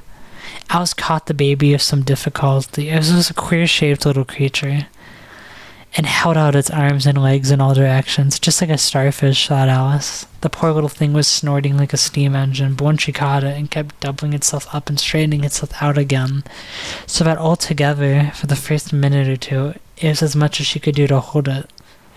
As soon as she had made her way out of nursing it, which was to twist it up into a sort of knot, and then keep tight hold of its right ear and left foot, so as to prevent it undoing itself, She carried it out into the open air. If I don't take this child away with me, thought Alice, to say to kill it in a day or two, wouldn't it be murder to leave it behind? She said the last words out loudly, and the little thing grunted in reply. It had left off singing by this time. Don't grunt, said Alice. That's not at all a proper way of expressing yourself. The baby grunted again, and Alice looked very anxiously into its face to see what was the matter with it.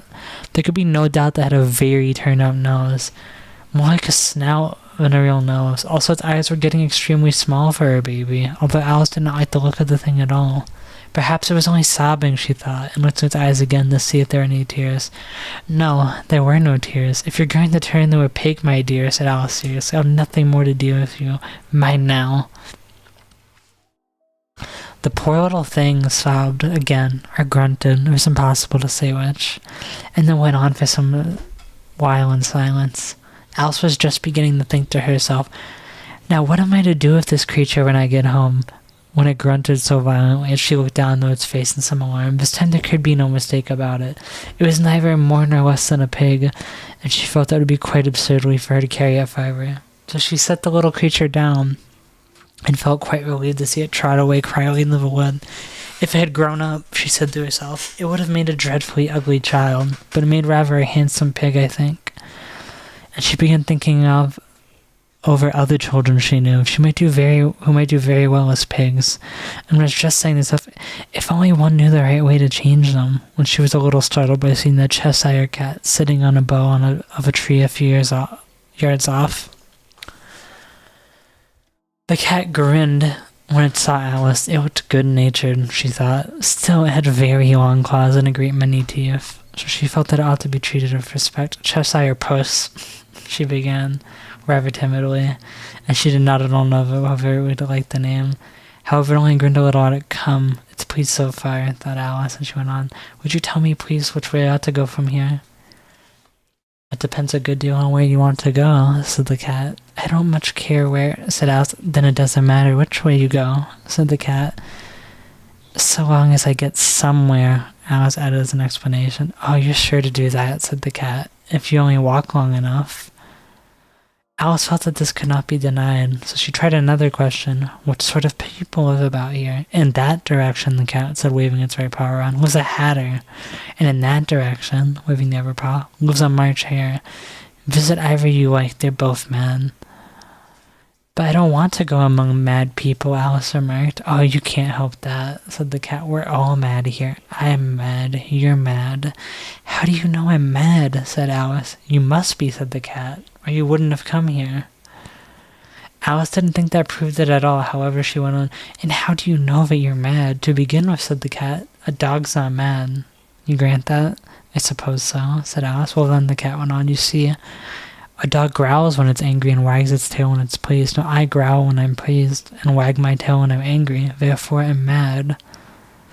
I call it purring, not growling, said Alice. Call it what you like, said the cat. Do you play croquet with the queen today?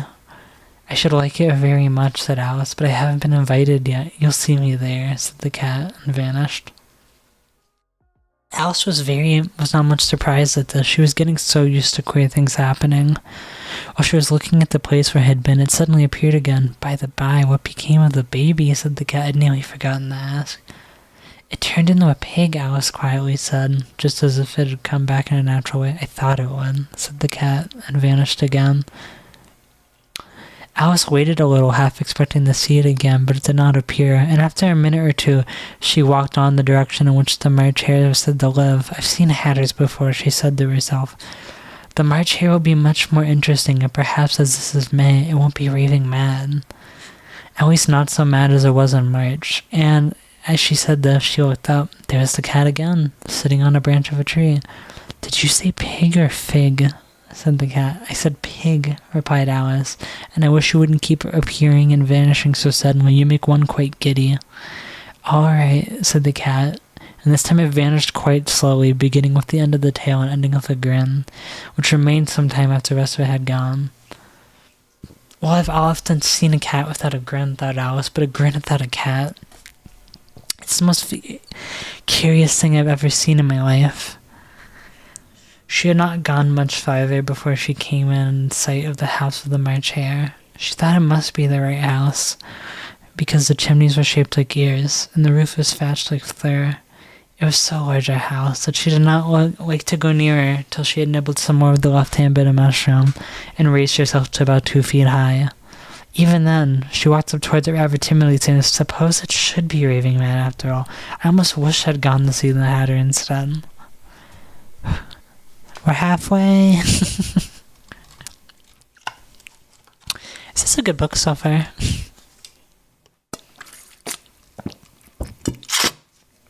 Definitely a good book. There's a lot to this I wasn't really expecting. I'm just kind of like figuring out as it goes along, obviously, but it's a very interesting book. It has a lot more like stuff I didn't expect to see in it,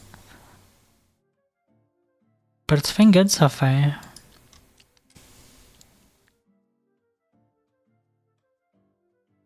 But chapter 7 will be in a moment. I'm just taking a moment to give my voice a second.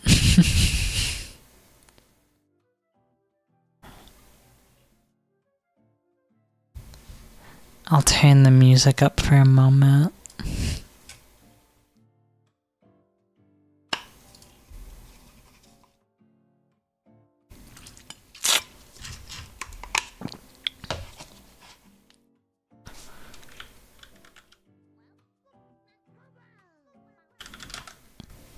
Okay. Chapter 7, A Mad Tea Party. There was a table set out under a tree in front of the house, and the March Hare and the Hatter were having tea at it. A dormouse was sitting between them, fast asleep, and the other two were using it as a cushion, resting their elbows on it and talking over its head. Very uncomfortable for the dormouse, thought Alice. Only as it's asleep, I suppose it doesn't mind. The table was a large one, but the three were all crowded together at one corner of it. "No room," they cried out, and they saw Alice coming. "There's plenty of room," said Alice indignantly, and she sat down in a large armchair at one end of the table. "Have some wine," the March Hare said in an encouraging tone. Alice looked all around the table, but there's nothing on it but tea. "I don't see any wine," she remarked. "There isn't any," said the March Hare. "Then it wasn't very civil of you to offer it," said Alice angrily. "It wasn't very civil of you to sit down without being invited," said the March Hare. "I didn't know it was your table," said Alice. "It's laid for a great many more than 3. "Your hair wants cutting," said the Hatter. He had been looking at Alice for some time with great curiosity, and this was his first speech. "You should learn not to make personal remarks," Alice said with some severity. "It's very rude." The Hatter opened his eyes very wide in hearing this, but all he said was, "Why is a raven like a writing desk?" "Come, we shall have some fun now," thought Alice. "I'm glad they've begun asking riddles. I believe I can guess that." She added aloud, "Do you mean that you think you can find out the answer to it?" said the March Hare. "Exactly so," said Alice. "Then you should reply what you mean," the March Hare went on. "I do," Alice hastily replied. At least, I mean what I say, that's the same thing, you know." "Not the same thing a bit," said the Hare. "You might just as well say that I see what I eat is the same thing as I eat what I see." "You might just as well say," added the March Hare, "that I like what I get is the same thing as I get what I like." "You might just as well say," added the Dormouse, who seemed to be talking in their sleep, "that I breathe when I sleep is the same as I sleep when I breathe." "It is the same thing with you," said the Hatter, and here the conversation drops, and the party sat silent for a moment, what if Alice thought over all she could remember about ravens and writing desks, which wasn't much. The Hatter was the first to break the silence. "What day of the month is it?" he said, turning to Alice. He had taken his watch out of his pocket and was looking at it uneasily, shaking it every now and then, holding it to his ear. Alice considered a little and then said, "The 4th. 2 days wrong," sighed the Hatter. "I told you butter wouldn't suit the works." He added, looking angrily at the March Hare. "It was the best butter," the March Hare meekly replied. "Yes, but some crumbs might have gotten in as well." "You shouldn't have put it in with the bread knife." The March Hare took the watch and looked at it gloomily. Then he dipped it into his cup of tea and looked at it again. But he could think nothing better to say to it than this first remark. "It was the best butter, you know." Alice had been looking over his shoulder with some curiosity. "What a funny watch," she remarked. "It tells the day of the month and doesn't tell what o'clock it is." "Of course Why should it matter, muttered the Hatter. Does your watch tell you what year it is? Of course not, Alice replied very readily. That's because it's the same year for such a long time together. Which is just the case of mine, said the Hatter. Alice felt dreadfully puzzled. The Hatter's remark seemed to have no sort of meaning in it, and yet it was certainly English. I don't quite understand you, she said as politely as she could. The Dormouse is asleep again, said the Hatter, and he put a little hot tea upon its nose. Ew, that sounds painful. The Dormouse shook its head impatiently instead of opening its eyes. Of course, just what I was going to remark myself. Have you guessed the riddle yet, the Hatter asked? Have you guessed the riddle yet? The Hatter said, turning to Alice again. No, I give up, Alice replied. What's the answer? 1 second.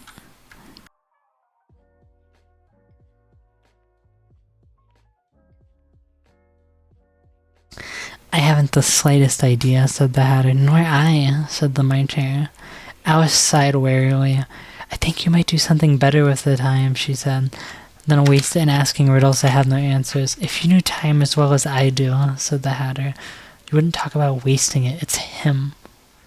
I don't know what you mean, said Alice. Of course you don't, the Hatter said, tossing his head. I dare say you never even spoke the time. Perhaps not, Alice cautiously replied. But I know I have to beat time when I learn music. Ah, that accounts for it, said the Hatter. He won't stand beating.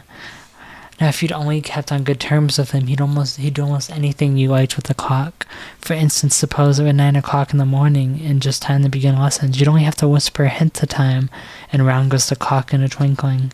1:30, time for dinner. I only wish it was, the Marcher said to itself in a whisper. That would be grand, certainly, said Alice thoughtfully. But then I shouldn't be hungry for it, you know. Not at first, perhaps, said the Hatter, but you could keep it to 1:30 as long as you like. Is that the way you manage? Alice asked. The Hatter shook his head mournfully. Not I, he replied. We quarreled last March just before he went mad, you know, pointing of his teaspoon at the Marcher. It was at the great concert given by the Queen of Hearts, and I had to sing, Twinkle, twinkle, little bat, how I wonder what you're at. You know the song, perhaps? I've heard something like it, said Alice.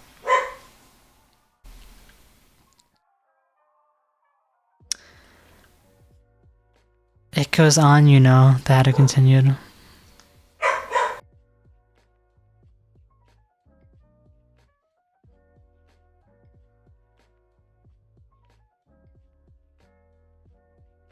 Just muting for 1 moment.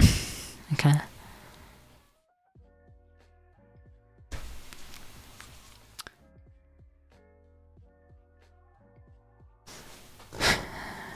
It goes on, you know, the Hatter continued in this way. Up above the world you fly, like a tea tray in the sky, twinkle, twinkle. Here the Dormouse shook itself and began the singing in its sleep. Twinkle, twinkle, twinkle, twinkle, and went on so on they had to pinch it to make it stop. Well, I'd hardly finished the first verse, said the Hatter, when the Queen jumped up and bawled out, He's murdering the time off of his head. How dreadfully savage, exclaimed Alice. And ever since that, the Hatter went on in a mournful tone, you won't do a thing I ask. It's always 6 o'clock now. A bright idea came into Alice's head. Is that the reason that so many tea things are put out here? Yes, that's it, said the Hatter with a sigh. It's always tea time, and we've no time to wash the things between whiles. Then you keep moving around, I suppose, said Alice. Exactly so, said the Hatter, as the things get used up. But what happens when you come to the beginning again? Alice ventured to ask. Suppose we change the subject, the Marcher interrupted, yawning. I'm getting tired of this. I thought the young lady tells us the story.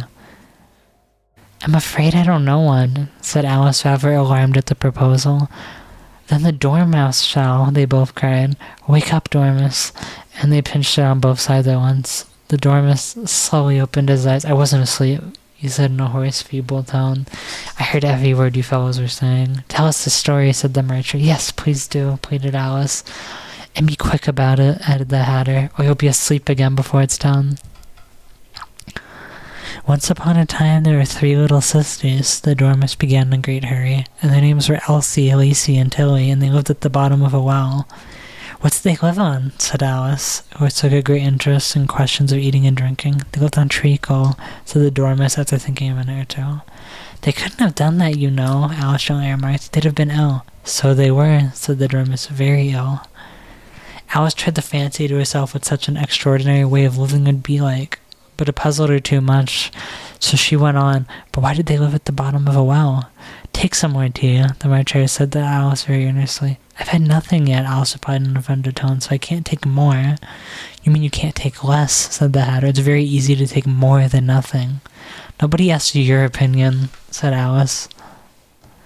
Who's making personal remarks now? The Hatter asked triumphantly. Alice did not quite know what to say to this, so she helped herself to some tea and bread and butter, and then turned to the dormouse and repeated her question. Why did they live at the bottom of a well? The dormouse again took a minute or two to think about it, and then said, it was a treacle well. There's no such thing. Alice was beginning very angrily, but the Hatter and the Marcher went, shh, shh, and the dormouse sulkily replied, if you can't be civil, you'd better finish the story for yourself. No, please go on, Alice said very humbly. I won't interrupt again. I dare say there may be one.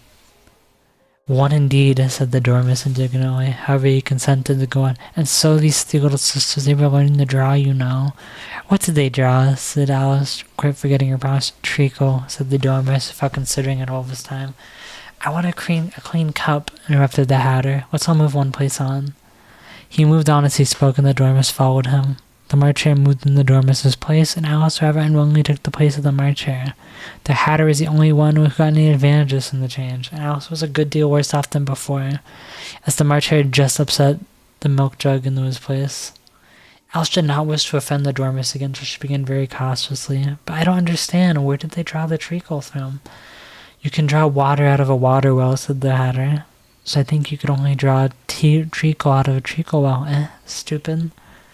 But they were in the well, said Alice to the dormouse, not choosing to notice this last remark. Of course they were, said the dormouse. Well in. His answer so confused poor Alice that she let the dormouse go on for some time without interrupting it. They were learning to draw. The dormouse went on, yawning and rubbing its eyes, for it was getting very sleepy. And they drew all manner of things, everything that begins with an M. Why with an M, said Alice. Why not, said the Marcher. Alice was silent. The dormouse had closed its eyes by this time and was going off into a doze, but on being pinched by the Hatter, it woke up again with a little shriek and went on. That begins with an M, such as mousetraps and the moon and memory and muchness. You know, you say things are much of a madness. Did you ever see such a thing as a drawing of a muchness? Really, now you ask me, said Alice, very much confused. I don't think. Then you shouldn't talk, said the Hatter. This piece of rudeness was more than Alice could bear. She got up in great disgust and walked off. The dormouse fell asleep instantly, and neither of the others took the least notice of her going, though she looked back once or twice, half hoping they would call after her. The last time she saw them, they were trying to put the dormouse in the teapot. At any rate, I'll never go there again, said Alice as she picked her way through the wood. It's the stupidest tea party I ever saw in all my life. Just as she noticed that one of the trees had a door leading right in there. That's very curious, she thought. But everything's curious today. I think I may as well just go in at once. And in she went. Once more she found herself in the long hall and close to the little glass table. Now I'll manage better this time, she said to herself, and began by taking the little golden key and unlocking the door that led into the garden. Then she went to work nibbling at the mushroom. She had kept a piece of it in her pocket till she was about a foot high, and she walked down the little passage, and then she found herself at last in the beautiful garden, among the bright flower beds and the cool fountains. It's chapter 7 done. 5 more. I'm actually reading at a pretty good pace. It's like a chapter every 15 minutes. I'm kind of surprised it's pacing so well.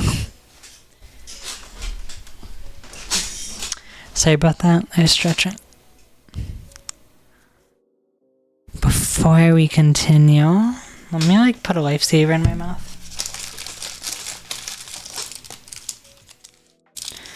Help my mouth out a bit. Yeah, hopefully everyone's still enjoying themselves. That's been like listening along. Enjoying the background noise of me reading through this. It's been a fun read so far. I am excited to see, because I mean, I know the story pretty much, a lot of like the core of Alice in Wonderland, but I never read it, and it's interesting seeing the finer intricacies and the details, because even all these years later, I recognize all these characters when they're being described. Because I still remember the movie vividly. And I think there's another thing I must have watched or read that had them. Okay, we'll begin. Chapter 8, The Queen's Croquet Yard, or Croquet Ground. A large rose tree stood near the entrance of the garden. The roses growing on it were white, but there were 3 gardeners at it, busily painting them red. Alice thought this was a very curious thing, and she went nearer to watch them. And just as she came up to them, she heard one of them say, "I'll count now. 5. Don't go splashing paint over me like that." "I couldn't help it," said 5 in a sulky tone. 7 jogged my elbow. On which 7 looked up and said, "That's right, 5. Always laid the blame on others." "You'd better not talk," said 5. "I heard the Queen say only yesterday you deserve to be beheaded." "What for?" said the one who had spoken first. "That's none of your business, too," said 7. "Yes, it is his business," said 5, "and I'll tell him. It was for bringing the cook tulip roots instead of onions." 7 flung down his brush and had just begun, "Well, of all the unjust things," when his eyes chanced to fall upon Alice as she stood watching them, and he checked himself suddenly, the others looking round, and all of them bowed low. "Would you tell me," Alice said a little timidly, "why are you painting those roses?" 5 and 7 said nothing but looked at 2. 2 began in a low voice. "Why, the fact is, you see, miss, this here ought to have been a red rose tree, and we put a white one in by mistake. If the Queen was to find out, we should all have our heads cut off, you know. So you see, miss, we're doing our best before she comes to this." At this moment, 5, who had been anxiously looking across the garden, called out, "The Queen! The Queen!" And the 3 gardeners instantly threw themselves flat upon their faces. There was a sound of many footsteps, and Alice looked round eager to see the Queen. First came 10 soldiers eagerly carrying clubs. They were all shaped like the 3 gardeners, oblong and flat, with their hands and feet at the corners, next to 10 courtiers. These were ornamentally all over with diamonds, and walked 2 and 2 as the soldiers did. After these came the royal children. There were 10 of them, and the little dears came jumping merrily along hand in hand, in couples. They were all ornamented with hearts. Next came the guests, mostly kings and queens, and among them Alice recognized the White Rabbit. He was talking in a hurried, nervous manner, smiling at everything that was said, and went by without noticing her, then followed the Knave of Hearts, carrying the king's crown on a crimson velvet cushion. And last of all of his grand procession came the King and Queen of Hearts. Alice was rather doubtful whether she ought to not lie down on her face like the 3 gardeners, but she could not remember having heard of such a rule of processions. And besides, what would be the use of a profession, thought she, if people had all to lie down upon their faces so they couldn't see it? So she stood still where she was and waited. When the procession came opposite to Alice, they all stopped and looked at her, and the Queen said simply, "Who is this?" She said it to the Knave of Hearts, who only bowed and smiled and replied, "Idiot," said the Queen, tossing her head impatiently. And turning to Alice, she went on, "What's your name, child?" "My name is Alice, so please your majesty," said Alice very politely, but she added to herself, "Why, they're only a pack of cards after all. I needn't be afraid of them." "And who are these?" said the Queen, pointing at the 3 gardeners who were lying round the rose tree. For you see, as they were lying on their faces, and the pattern on their backs was the same as the rest of the pack, for she could not tell whether they were gardeners or soldiers or courtiers or 3 of her own children. "How should I know?" said Alice, surprised at her own courage. "It's no business of mine." The Queen turned crimson with fury, and after glaring at her for a moment like a wild beast, screamed, "Off with her head, off!" "Nonsense!" said Alice very loudly and decidedly, and the Queen was silent. The king laid his hand upon her arm and timidly said, "Consider, my dear, she is only a child." The king leaned his hand. The queen turned angrily away from him and said to the knave, "Turn them over."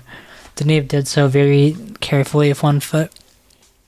"Get up," said the queen in a shrill, loud voice, and the 3 gardeners instantly jumped up and began bowing to the king and queen, the royal children, and everyone else. "Leave off that," screamed the queen. "You make me giddy." And then turning to the royal, she said, "What have you been doing here? May it please your majesty," said too, in a very humble tone, going down off one knee as he spoke. "We are trying—" "I see," said the queen, who had meanwhile been examining the rows. "Off with their heads." And the procession moved on, 3 of the soldiers remaining behind to execute the unfortunate gardeners who ran to Alice for protection. "You shan't be beheaded," said Alice, and she put them into a large flower pot that stood near. The 3 soldiers wandered about for a minute or 2 looking for them, and then quietly marched off after the others. "Are their heads off?" shouted the queen. "Their heads are gone, if it please your majesty," the soldiers shouted in reply. "That's right," shouted the queen. "Can you play croquet?" The soldiers were silent and looked at Alice, as the question was evidently meant for her. "Yes," shouted Alice. "Come on, then," roared the queen, and Alice joined the procession, wondering very much what would happen next. It's a very fine day," said a timid voice at her side. She was walking by the white rabbit, who was peeping anxiously into her face. "Very," said Alice. "Where's the Duchess?" "Hush, hush," said the rabbit in a low, hurried tone. He looked anxiously over his shoulder as she spoke, and then raised himself up upon tiptoe, put his mouth close to her ear, and whispered, "She's under sentence of execution." "What for?" said Alice. "Did you say, 'What a pity'?" the rabbit asked. "No, I didn't," said Alice. "I didn't think it is at all a pity. What for?" "She boxed the queen's ears," the rabbit began. Alice gave a little scream. "Oh, hush," the rabbit whispered in her ear. "The queen will hear you." "You see, she came rather late," and the queen said. "Get to your places," shouted the queen in a voice of thunder, and people began running about in all directions, tumbling up against each other. However, they got settled down in a minute or 2, and the game began. Alice thought that she'd never seen a curious croquet ground in her life. It was all ridges and furrows. The balls were live hedgehogs, the mallets live flamingos, and the soldiers had to double themselves in to stand on their hands and feet to make the arches. The chief difficulty Alice found at first was in managing her flamingo. She succeeded in getting its body tucked away comfortably enough under her arm, with its legs hanging down, but generally, just as she had gotten his neck nicely straightened out and was going to give the hedgehog a blow off its head, it would twist itself round and look up in her face. With such a puzzled expression, she could not help bursting out laughing, and when she had got its head down and was going to begin again, it was very provoking the fact that the hedgehog had unrolled itself and was in the act of crawling away. Besides all this, there was generally a ridge or a furrow in the way whenever she wanted to send the hedgehog to, and as the doubled soldiers were always getting up and walking off to other parts of the ground, Alice soon came to the conclusion that it was a very difficult game indeed.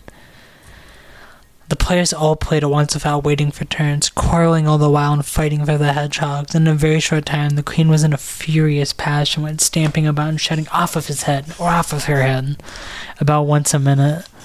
Alice began to feel very uneasy, to be sure. She had not as yet had any dispute with the queen, but she knew that it might happen any minute, and then, thought she, what would become of me? They're dreadfully fond of beheading people here. The great wonder is that there's anyone left alive.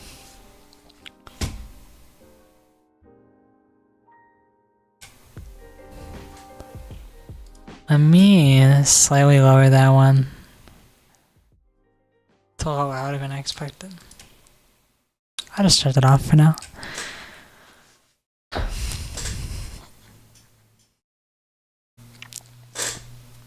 She was looking about for some way of escape and wondering whether she could get away without being seen, when she noticed a curious appearance in the air. It puzzled her very much at first, but after watching it a minute or 2, she made it out to be a grin, and she said to herself, "It's a Cheshire cat. Now I shall have somebody to talk to." "How are you getting on?" said the cat, as soon as there was no mouth enough for it to speak with. Alice waited till the eyes appeared and then nodded. It's no use speaking though, she thought, till its ears have come. Or at least one of them. In another minute, the whole head appeared, and then Alice put down her flamingo and began an account of the game, feeling very glad she had someone to listen to her. The cat seemed to think that there was enough of it now in sight, and no more of it appeared. I don't think they played it all fairly, Alice began, rather a complaining tone. And they all quarrel so dreadfully, one can't hear oneself speak, and they don't seem to have any rules in particular, at least. If there are nobody attends to them, and you've no idea how confusing it is, all the things being alive. For instance, it's the arch I've been to go through next, walking about at the other end of the ground. I should have croqueted the queen's hedgehog just now, only it ran away when it saw mine coming. How do you like the queen? Said the cat in a low voice. Not at all, said Alice. She's so extremely... Just then she noticed the queen was close behind her, listening, she went on. More likely to win. That it's hardly worthwhile finishing the game. The queen smiled and passed on. Who are you talking to? Said the queen, going up to Alice and looking at the cat's head of great curiosity. It's a friend of mine, a Cheshire cat, said Alice. Allow me to introduce it.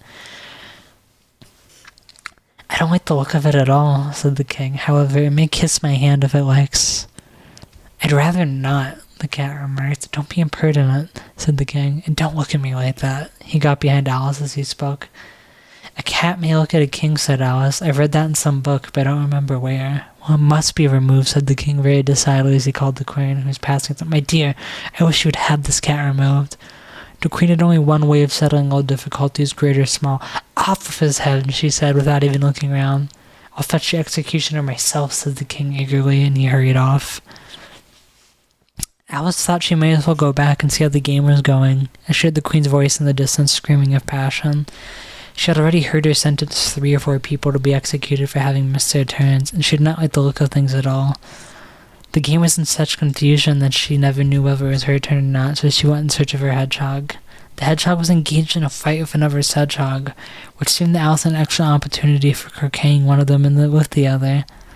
The only difficulty was that her flamingo was gone across the other side of the garden, where Alice could see it trying in a helpless sort of way to fly up into a tree. By the time she caught it and brought it back, the fight was over, and both the hedgehogs were out of sight.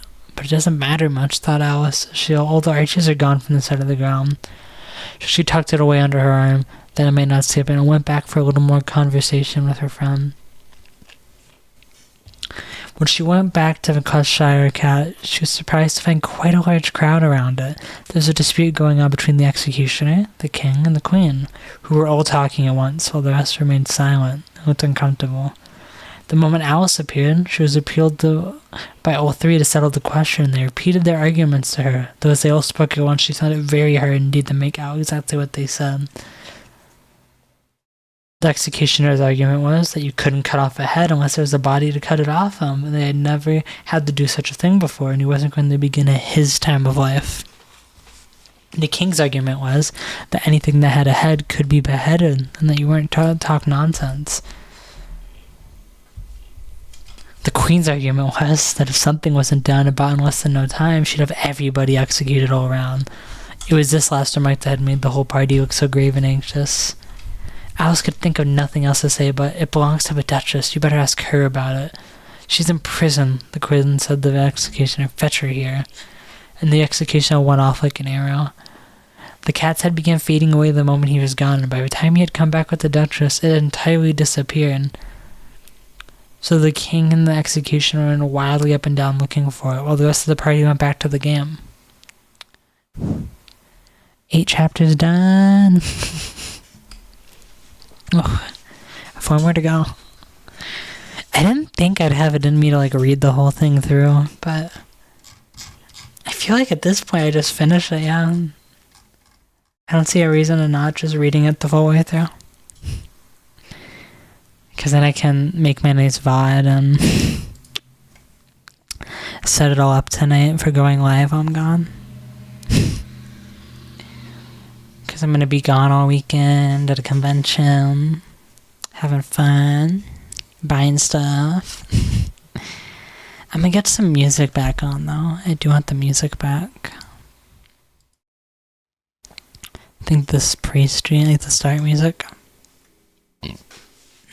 Excuse me. Chapter 9, The Mock Turtle Story. You can't think how glad I am to see you again, you dear old thing, said the Duchess as she tucked her arm affectionately into Alice's as they walked off together. Alice was very glad to find her in such a pleasant temper, and thought to herself that perhaps it was only the pepper that had made her so savage when they met in the kitchen. When I am a duchess, she said to herself, not in a very hopeful tone, though, I won't have any pepper in my kitchen at all. Soup does very well without. Maybe it's always pepper that makes people hot-tempered, she went on, very much pleased at having found a new kind of rule. And vinegar that makes them sour, and chamomile that makes them bitter, and barley sugar and such things that make children sweet-tempered. I wish people knew that, and they wouldn't be so stingy about it, you know. She had quite forgotten the Duchess by this time, and was a little startled when she heard her voice close to her ear. You're thinking about something, my dear, and that makes you forget to talk. I can't tell you just now what the moral of that is, but I shall remember it in a bit. Perhaps it hasn't one, Alice ventured to remark. Tut, child, said the Duchess. Everything's got a moral.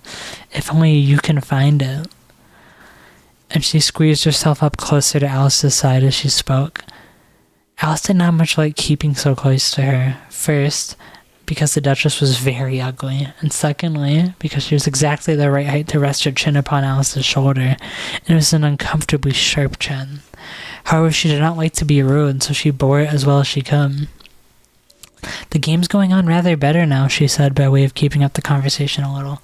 'Tis so, said the Duchess, and the moral of that is, oh, 'tis love that makes the world go around. Somebody said, Alice whispered, that it's done by everybody minding their own business. Ah, well, it means much the same thing, said the Duchess, digging her sharp little chin into Alice's shoulder, as she added. And the moral of that is, take care of the scents, and the sounds will take care of themselves. How fond she is of finding morals in things, Alice thought to herself. I dare say you're wondering why I don't put my arm round your waist, the Duchess said after a pause. The reason is that I'm doubtful about the temper of your flamingo. Shall I try the experiment? He might bite, Alice cautiously replied, not feeling at all anxious to have the experiment tried. Very true, said the Duchess. Flamingos and mustard both bite, and the moral of that is, birds of a feather flock together. Only mustard isn't a bird, Alice replied. Right, as usual, said the Duchess. What a clear way you have of putting things. It's a mineral, I think, said Alice. Of course it is, said the Duchess, who seemed ready to agree to everything that Alice said. There's a large mustard mine near here, and the moral of it is, the more there is of the mine, the less there is of yours. Oh, I know, exclaimed Alice, who had not attended to this last remark. It's a vegetable. It doesn't look like one, but it is. I quite agree with you, said the Duchess, and the moral of that is, be what you would seem to be, or if you'd like to put it more simply, never imagine yourself not to be otherwise than what it might appear to others. That what you were, or might have been not otherwise, that you were you had been, would have appeared to them to be otherwise. That's a confusing sentence. I think I should understand that better, Alice said very politely, if I had it written down, but I can't quite follow it as you say it. That's nothing to what I could say if I chose, the Duchess replied in a pleased tone. Pray don't trouble yourself to say it any longer than that, said Alice. Oh, don't talk about trouble, said the Duchess. I make you a present of everything I said as yet. A cheap sort of present, thought Alice. I'm glad they don't give birthday presents like that, but she did not venture to say it out loud. Thinking again? The Duchess asked with another dig of her sharp little chin. I have a right to think, said Alice sharply. She was beginning to feel a little worried. Just about much as much, right? Said the Duchess. As pigs have to fly, But here's to Alice's great surprise, the Duchess's voice died away, even in the middle of her favorite word moral, and the line that was inked into hers began to tremble. Alice looked up, and there stood the Queen in front of them, with her arms folded, frowning like a thunderstorm. A fine day, your Majesty, the Duchess began in a low, weak voice. Now I give you fair warning, shouted the Queen, stamping on the ground. She said, either you or your head must be off, and that in about half no time. Take your choice. The Duchess took her choice and was gone in a moment. Let's go on with the game, the Queen said to Alice, and Alice was too frightened to say a word, but slowly followed her back to the croquet ground. The other guests had taken advantage of the Queen's absence, and they were resting in the shade. However, the moment they saw her, they hurried back to the game. the Queen merely remarking that a moment's delay would cost them their lives. All the time they were playing, the Queen never left off quarreling with the other players and shouting, "Off with his head," or "Off with her head."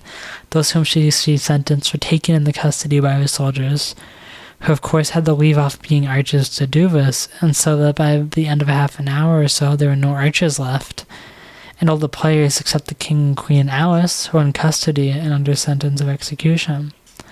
Then the Queen left off quite out of breath and said to Alice, "Have you seen the mock turtle yet?" "No," said Alice. "I don't even know what a mock turtle is." "It's the thing mock turtle soup is made from," said the Queen. "I never saw one or heard from one," said Alice. "Come on then," said the Queen, "and he shall tell you his history."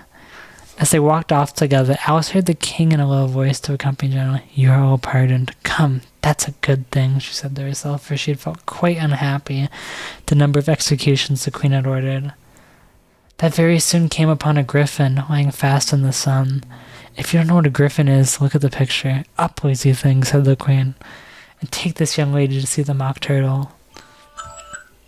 And here's history. I must go back and see after some executions I have ordered." And she walked off, leaving Alice with the griffin. Alice did not quite the look of this creature, but on the whole, she thought it would be quite as safe as to stay with it as to go after that savage Queen, so she waited. The griffin sat up and rubbed its eyes, then it waited till the Queen was out of sight, then it chuckled. "What fun," said the griffin, half to itself, half to Alice. "What is the fun?" said Alice. "Why, she," said the griffin. "It's all her fancy, but they never executes nobody, you know. Come on." "Everybody says, 'Come on,' here," thought Alice, as she went slowly after. "I never was so ordered about in all my life. Never." They had not gone far before they saw the mock turtle in the distance, sitting sad and lonely on a little ledge of rock, and as they came nearer, Alice could hear him sighing as if his heart would break. She pitied him deeply. "What is his sorrow?" she asked the griffin. And the griffin answered, very nearly in the same words as before, "It's all his fancy. He hasn't got no sorrow, you know. Come on." So they went up to the mock turtle, who looked at them with large eyes full of tears but said nothing. "This here young lady," said the griffin, "she wants for to know your history, she do." "I'll tell it to her," said the mock turtle in a deep hollow tone. "Sit down, both of you, and don't speak a word till I've finished." So they sat down, and nobody spoke for some minutes. Alice thought to herself, "I don't see how he can ever finish if he doesn't begin," but she waited patiently. "Once," said the myrtle at last with a dark, deep sigh, "I was a real turtle." These words were followed by a very long silence, broken only by an occasional exclamation of from the griffin and the constant heavy sobbing of the mock turtle. Alice was very nearly getting up and saying, "Thank you, Sue, for your interesting story," but she could not think there must be more to come, so she sat still and said nothing. "When we were little," the mock turtle went on at last, more calmly though, still sobbing on now and then, "we went to school in the sea. The master was an old turtle. We used to call him Tortoise."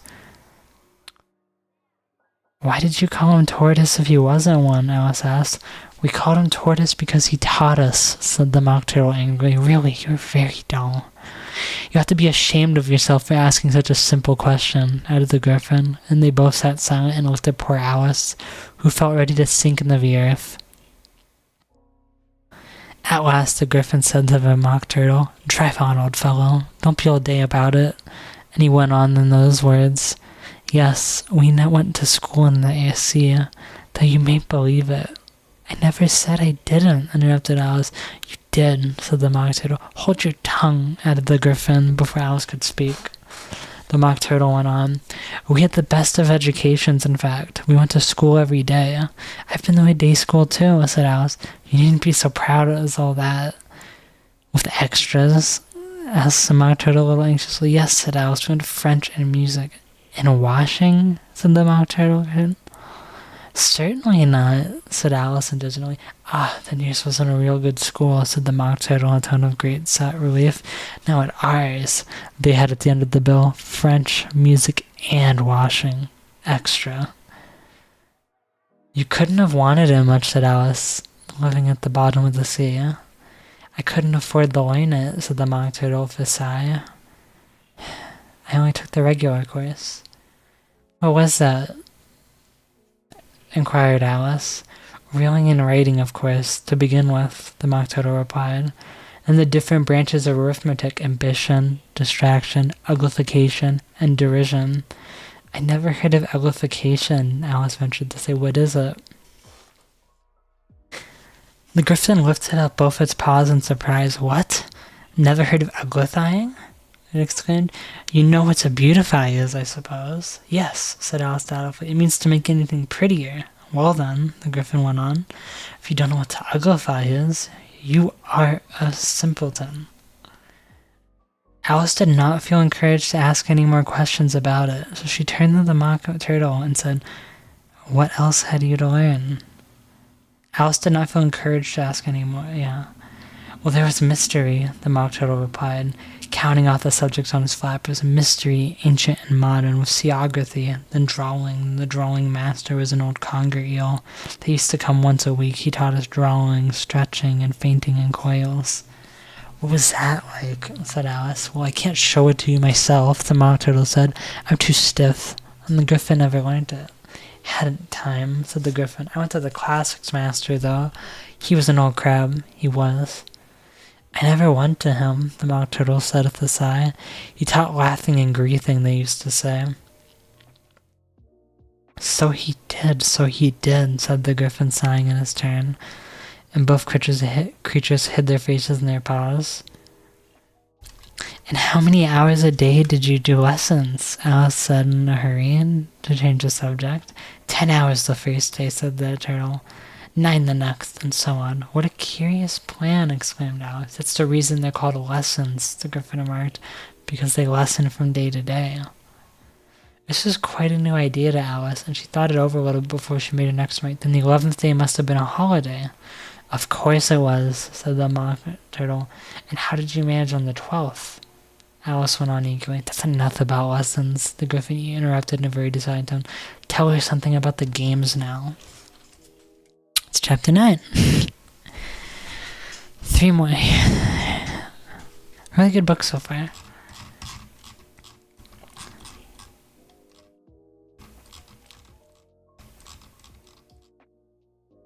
Okay.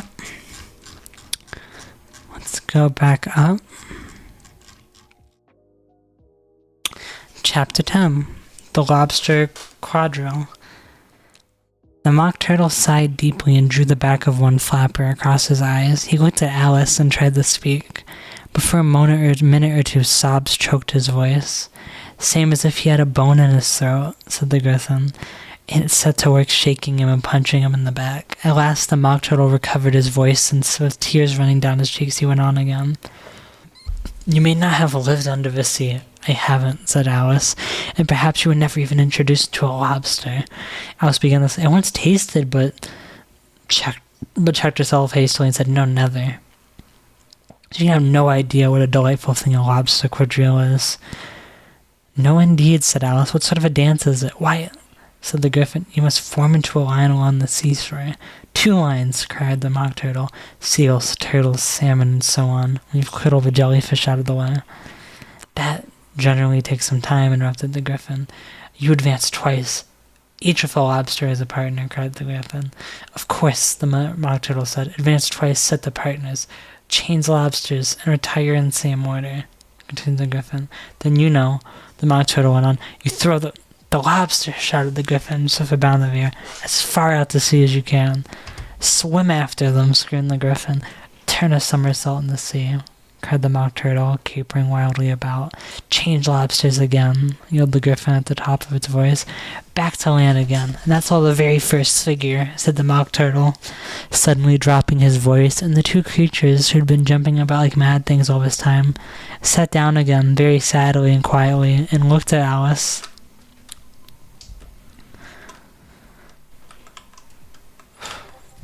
Taking a second just to mute Discord. Accidentally had it unmuted.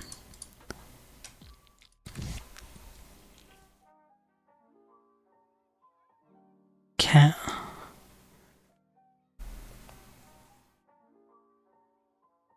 Must be a very pretty dance, said Alice timidly. Would you like to see a little of it, said the mock turtle. Very much indeed, said Alice. Come, let's try the first figure, said the mock turtle to the griffin. We can't do without lobsters, you know. What shall we sing? Oh, you sing, said the Griffin. I've forgotten the words. So they began solemnly dancing round and round Alice, every now and then treading on her toes when they passed too close, and waving their forepaws to mark the time, while the Mock Turtle sang this very slowly and sadly. Will you walk a little faster, said All Whittling to a snail. There's a porpoise close behind us, and he's treading on my tail. See how eagerly the lobsters and the turtles all advance. They are waiting on the shingle. Will you come and join the dance? Will you, won't you, will you, won't you, will you join the dance? Will you, won't you, will you, won't you join the dance? You can't really have no notion how delightful it will be when they take us up and throw us with the lobsters out to sea. But the snail replied, too far, and gave a look askance. Said he thanked the wedding kindly, but he would not join the dance. Would not, yeah, I'm not doing all that. What matters is how far we go, as Scaly Friend replied. There's another shore, you know, upon the other side. The farther off from England, the nearer is to France. Then turn on a pale, beloved snail, but come and join the dance. Will you, won't you join the dance? And then, yeah. Thank you. It's a very interesting dance to watch, said Alice, feeling very glad it was over at last. And I do so like that curious song about the wedding. Oh, it's to the wedding, said the Mock Turtle. You've seen them, of course. Yes, said Alice. I've often seen them. I don't believe where it did, maybe, said the Mock Turtle, but if you've seen them so often, of course you know what they look like. I believe so, Alice replied thoughtfully. They have their tails in their mouths, and they're all over crumbs. You're wrong about the crumbs, said the Mock Turtle. Crumbs that'll wash off in the sea. But they have their tails in their mouths, and the reason is... Here the Mock Turtle yawned and shut his eyes. Tell her about the reason and all that, he said to the Griffin. The reason is, said the Griffin, that they would go with the lobsters to a dance, so they got thrown out to sea. So they had to fall a long way, so they got their tails fast in their mouths, so they couldn't get them out again. That's all. Thank you, said Alice. It's very interesting. I never knew much about a wedding before. I can tell you more than that if you like, said the Griffin. Do you know why it's called a wedding? I never thought about it, said Alice. Why? It does the boots and shoes. The Griffin replied very solemnly. Alice was fairly puzzled. Does the boots and shoes, she repeated in a wondering tone. What are your shoes done with, said the Griffin. I mean, what makes them so shiny? Alice looked down at them, considering a little for she had. They're done with blacking, I believe. Boots and shoes under the sea are done with a wedding. Now you know, the Griffin went on. And what are they made of, Alice asked in a tone of great curiosity. Soles and eels, of course. The Griffin replied rather impatiently. Any shrimp could have told you that. If I'd been the wedding, said Alice, whose thoughts were strong as I'd have said to the porpoise, keep back, please, we don't want you with us. They were obliged to have them with them, the Mock Turtle said. No wise fish would go anywhere without a porpoise. Wouldn't it really? Said Alice in a tone of great surprise. Of course not, said the Mock Turtle. Why, if a fish came to me and told me he was going on a journey, I'd say, with what purpose? Don't you mean purpose? Said Alice. I mean what I say, the Mock Turtle replied in an offended tone, and the Griffin, come, let's hear some of your adventures. I could tell you my adventures beginning from this morning, said Alice a little timidly, but it's no use going back to yesterday, because I was a different person then. Explain all that, said the Mock Turtle. No, the adventures first, said the Griffin in an impatient tone. Explanations take such a dreadful time. So Alice began telling them her adventures from the time when she first saw the White Rabbit. She was a little nervous about it just at first. The two creatures got so close to each other. One on each side opened their eyes, and mouths so very wide. But she gained courage as she went on. Her listeners were perfectly quiet till she got to a part about her being your old Father William to the caterpillar, and the words all coming different. And then the Mock Turtle drew a long breath and said, that's very curious. It's all about as curious as it can be, said the Griffin. It all came different, the Mock Turtle repeated thoughtfully. I should like to hear her try and repeat something now. Tell her to begin. He looked at the Griffin as if he thought it had some kind of authority over Alice. Stand up and repeat. 'Tis the voice of the sluggard, said the Griffin. Have a creature's order one about and make one repeat lessons, thought Alice. I may as well be at school at once. However, she got up and began to repeat it, but her head was so full of the lobster quadrille. She hardly knew what she was saying, and the words came very clear indeed. "'Tis the voice of the lobster," I heard him declare. "You have baked me too brown, I must sugar my hair." As a duck with its eyelets so he hid his nose, trims his belt and his buttons and turns out his toes. Later editions continued as follows. When the sands are all dry, he is gay as a lark, and will talk in contemptuous tones of the shark. But when the tide rises and sharks are around, his voice has a timid and tremulous sound. "That's different from what I was used to when I was a kid," said the Griffin. "Well, I never heard it before," said the Mock Turtle, "but it sounds uncommon nonsense." Alice said nothing. She had sat down with her face in her hands, wondering if anything would ever happen in a natural way again. "I should like to have it explained," said the Mock Turtle. "She can't explain it," said the Griffin hastily. "Go on with the next verse." "But about his toes?" the Mock Turtle persisted. "How could he turn them out with his nose, you know?" "It's the first position in dancing," Alice said, but was dreadfully puzzled by the whole thing and wanted to change the subject. "Go on with the next verse," the Griffin repeated impatiently. "It begins, 'I passed by his garden.'" Alice did not dare to disobey, though she felt sure it'll come wrong, and she went on in a trembling voice. "I passed by his garden and marked with one eye how the owl and the panther were sharing a pie." Later editions continued as follows. "The panther took pie crust and gravy and meat, while the owl had the dish as its share of the treat. When the pie was all finished, the owl, as a boon, was kindly permitted to pocket the spoon, while the panther received knife and fork with a growl and concluded the banquet." "What is the use of repeating all that stuff?" the Mock Turtle interrupted. "If you don't explain it as you go on, it's by far the most confusing thing I ever heard." "Yes, I think you'd better leave off," said the Griffin, and Alice was only too glad to do so. "Shall we try another figure of the lobster quadrille?" the Griffin went on. "Or would you like the Mock Turtle to sing you a song?" "Oh, a song, please, if the Mock Turtle would be so kind." Alice replied so eagerly that the Griffin said in a rather offended tone, "No accounting for taste. Sing her turtle soup, will you, old fellow?" The Mock Turtle sighed deeply and began in a voice sometimes choked with sobs to sing this beautiful soup, so rich and green, waiting in a hot tureen.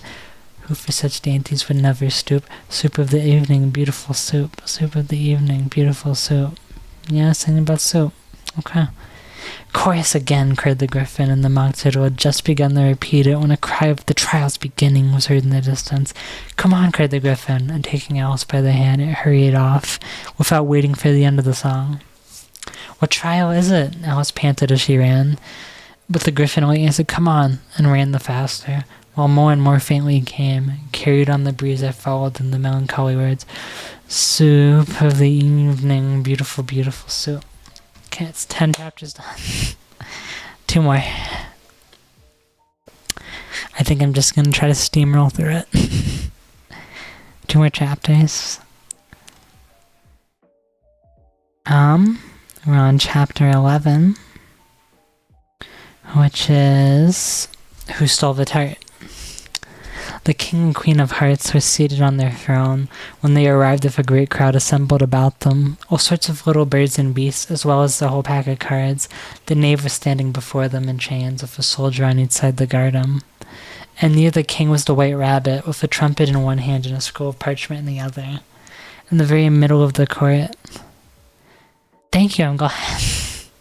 It's my first time extended reading something like this. I definitely have been told I have a voice that do it well.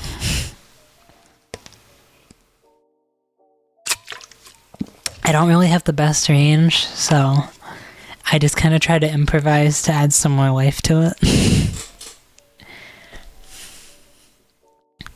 Eventually, I want to do like actual ASMR at a point in the future, once I get like a place for it in a 3DO. Yeah. And near the king was the white rabbit with a trumpet in one hand and a scroll of parchment in the other. In the very middle of the court was a table with a large dish of tarts upon it. They looked so good that it made Alice quite hungry to look at them. I wish I'd get the trial done, she thought, and hand round the refreshments. But there seemed to be no chance of it, so she began looking at everything about her to pass away the time. Alice had never been in a court of justice before, but she had read about them in books. She was quite pleased to find that she knew the name of nearly everything there. That's the judge, she said to herself, because of his great wig. The judge, by the way, was the king, as he wore his crown over the wig. Look at the frontispiece if you want to see how he did it. He did not look at all... he did not look at all comfortable, and it was certainly not becoming. And that's the jury box, thought Alice, and those 12 creatures. She was obliged to say creatures, you see, because some of them were animals and some were birds. I suppose they are the jurors. She said those last words 2 or 3 times over to herself, being very proud of it, for she thought, and rightly too, that very few little girls her age knew the meaning of it all. However, jurymen would have done just as well. The 12 jurors were all writing very busily on slates. What are they doing, Alice? Whispered the Griffin. They can't have anything to put down yet, before the trial's begun. They're putting down their names, the Griffin whispered aloud in reply, for fear that they should forget before the end of the trial. Stupid things, Alice began in a loud, indignant voice, but she stopped hastily, for the White Rabbit cried out, "Silence in the court!" And the king put on his spectacles and looked anxiously to make out who was talking.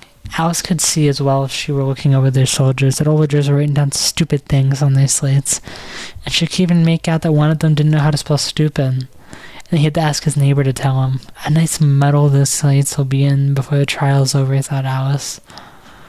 One of the jurors had a pencil but squeaked. This, of course, Alice could not stand, and she went round the court and got behind him, and very soon found an opportunity of taking it away.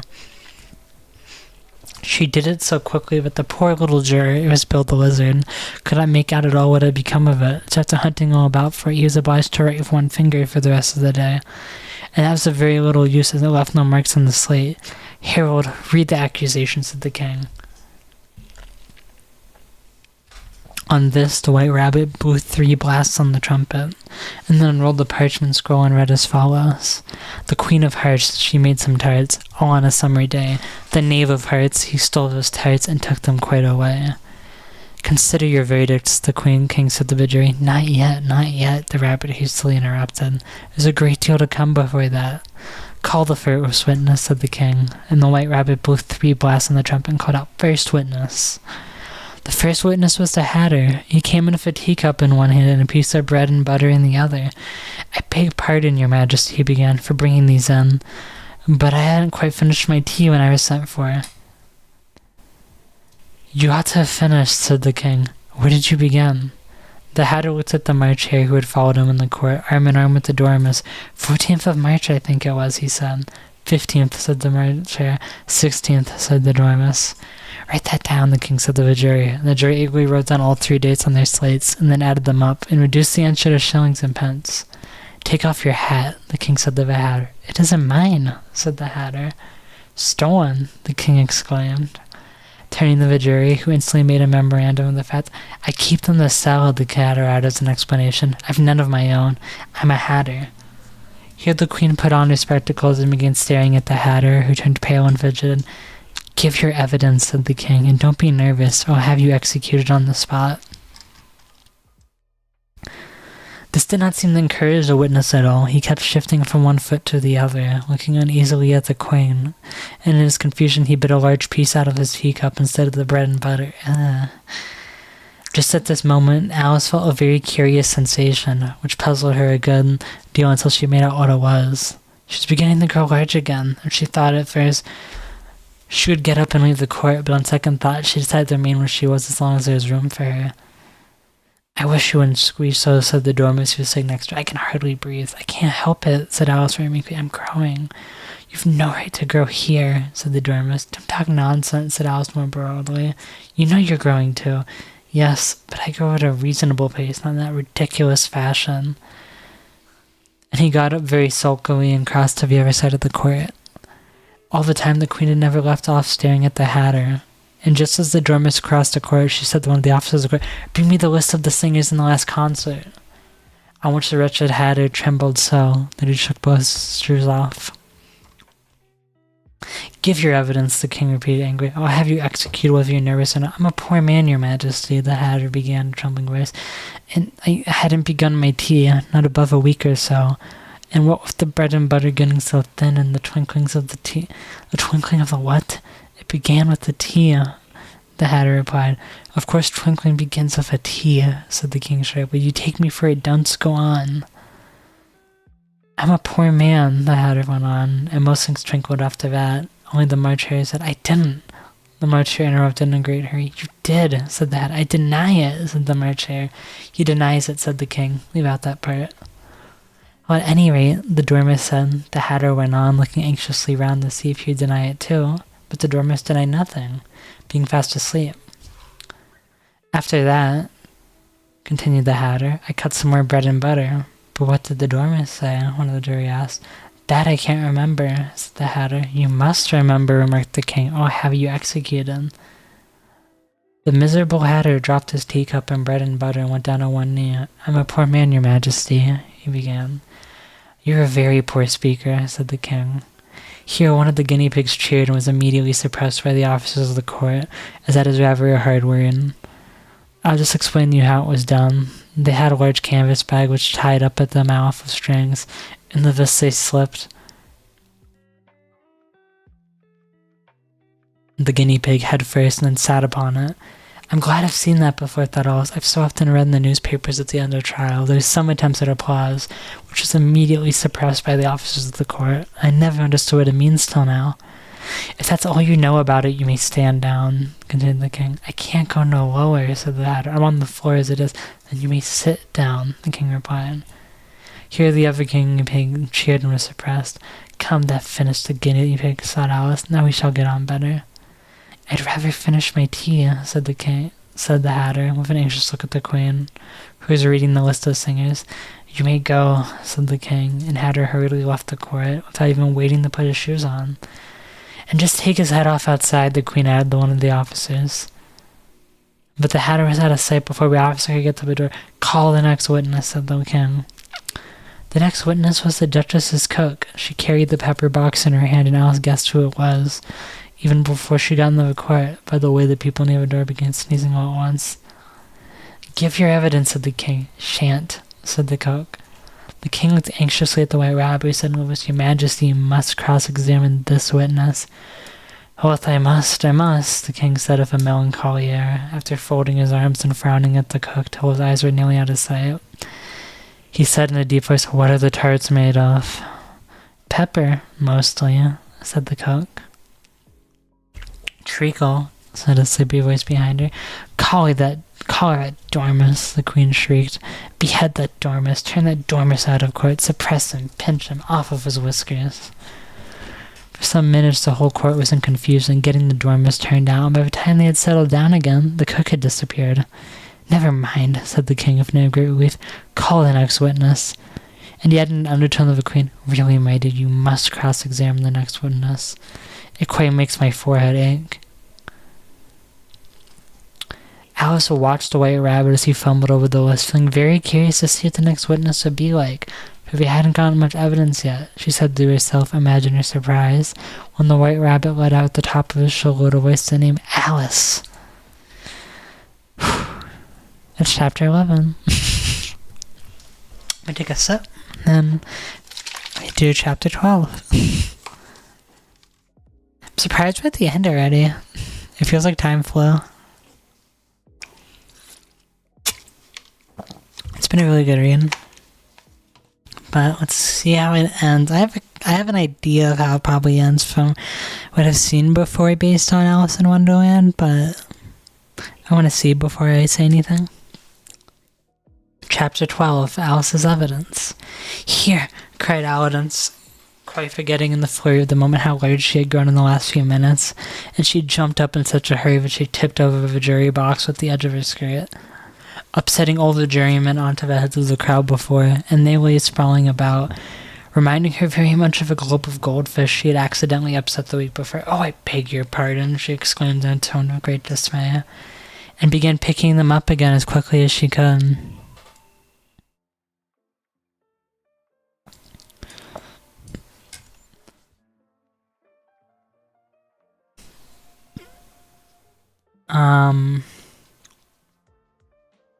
For the accident of the goldfish kept running in her head, and she had a vague idea, sort of idea, that they must be collected at once and put back in the jury box or they would all die. The trial cannot proceed, said the king in a very grave voice, until all the jurymen are back in their proper places. All.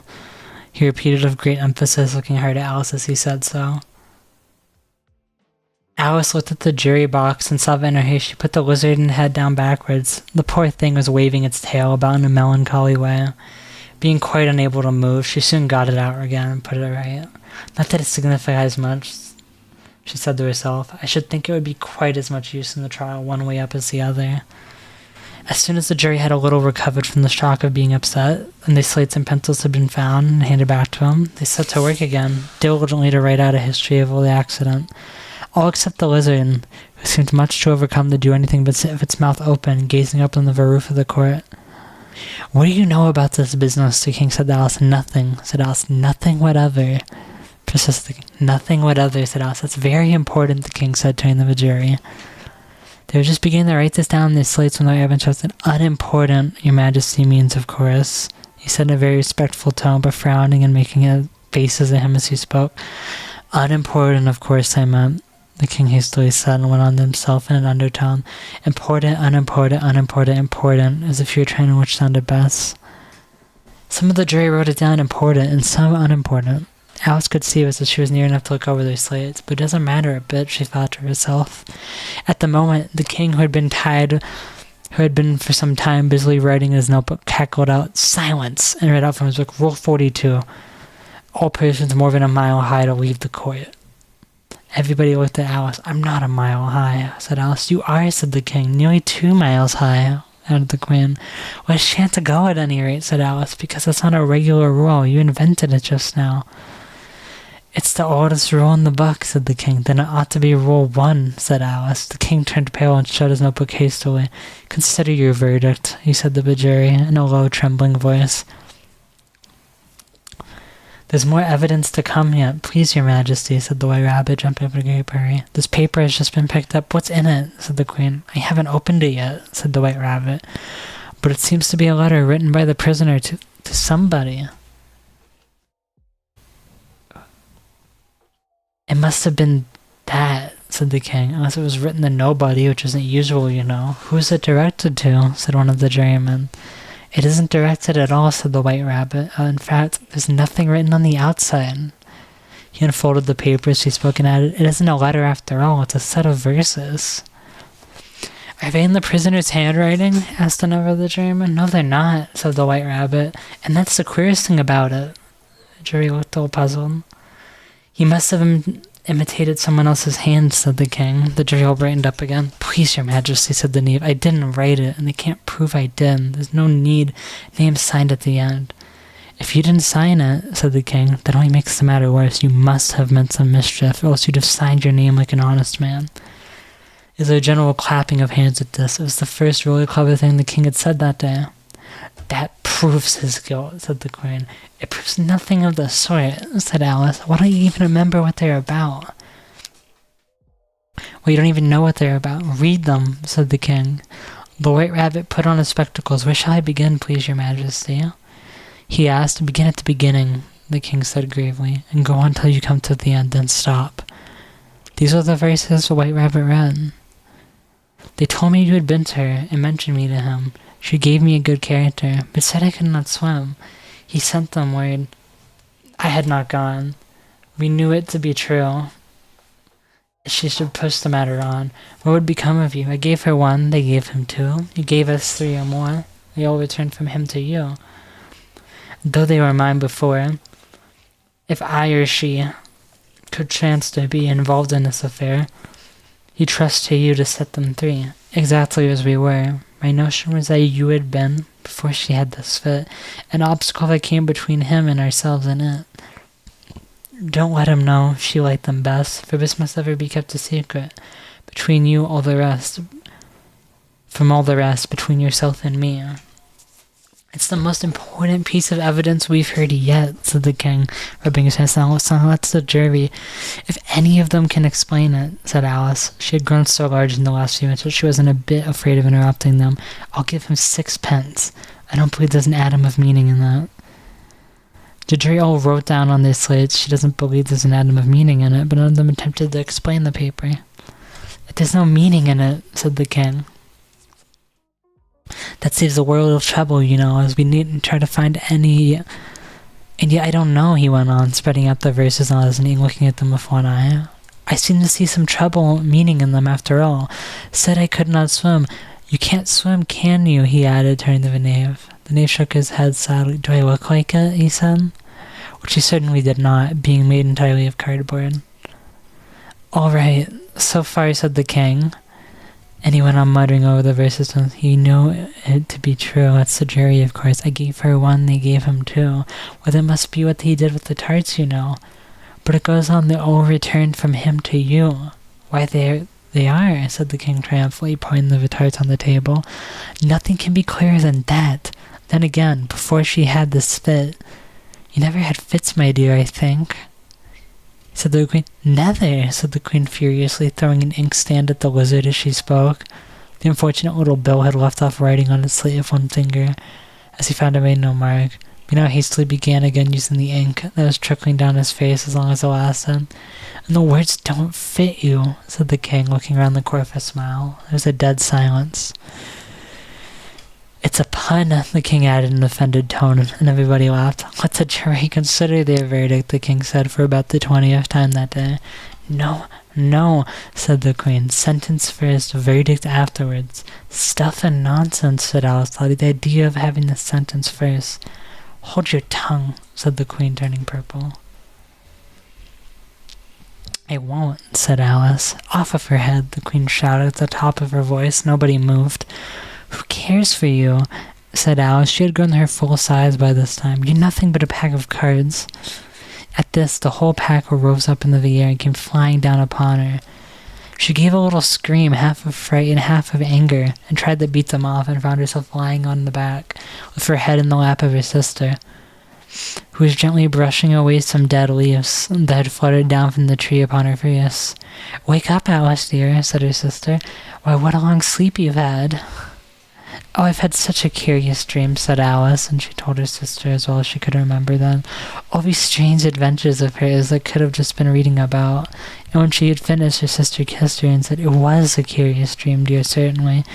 But now run into your tea, it's getting late. So Alice got up and ran off, thinking while she ran, as well she might, what a wonderful dream it had been. But her sister sat still just as she left her, leaning her head on her hand, watching the setting sun, and thinking of little Alice and all her wonderful adventures, till she too began dreaming after a fashion, and this was her dream. First she dreamed of little Alice herself, and once again the tiny hands were clasped upon her knees, and the bright eager eyes were looking up into hers, and she could hear the very tones of her voice, and see that queer little toss of her head to keep back the wandering hair that would always get into her eyes. And still as she listened, or seemed to listen, the whole place around her became alive with the strange creatures of her little sister's dream. The long grass rustled at her feet. Oh, thank you for the follow, Mizuki. I appreciate it. It's okay. It's no problem.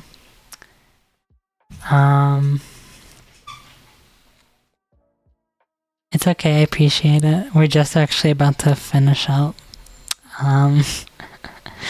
The long grass rustled at her feet as the white rabbit hurried by, and the frightened mouse splashed his way through the neighboring pool. She could hear the rattle of the teacups as the March hare and his friend shared the never-ending meal, and the shrill voice of the queen ordering off her unfortunate guests to execution. Once more the pig baby was sneezing on the Duchess's knee, while plates and dishes crashed around it. Once more the shriek of the griffin, the squeaking of the lizard's slate pencil, and the choking of the suppressing guinea pigs filled the air, mixed up with the distant sobs of the miserable mock turtle. So she sat on with closed eyes, and half believed herself in Wonderland, though she knew she had but to open them up again, and all would change to dull reality. The grass would only be rustling in the wind, and the pool rippling to the waving of the reeds. The rattling teacups would change to tinkling sheep bells, and the queen shrill cries to the voice of the shepherd boy, and the sneeze of the baby, the shriek of the griffin, and all the other queer noises would change, she knew, to the confused clamor of the busy farmyard, while the lowing of the cattle in the distance would take the place of the mock turtle's heavy sobs. Lastly, she pictured to herself how the same little sisters of hers would, in the aftertime, be herself a grown woman, and how she would keep through all her riper years the same and loving heart of her childhood, and how she would gather about her other little children and make their eyes bright and eager with many a strange tale, perhaps even with the dream of Wonderland of long ago, and how she would feel with all their simple sorrows, and find a pleasure in all their simple joys, remembering her own childlike in the happy summer days. We did it!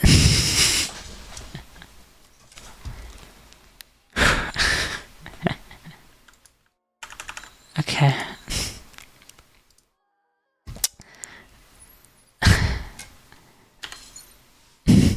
That was a good book. The ending was a little...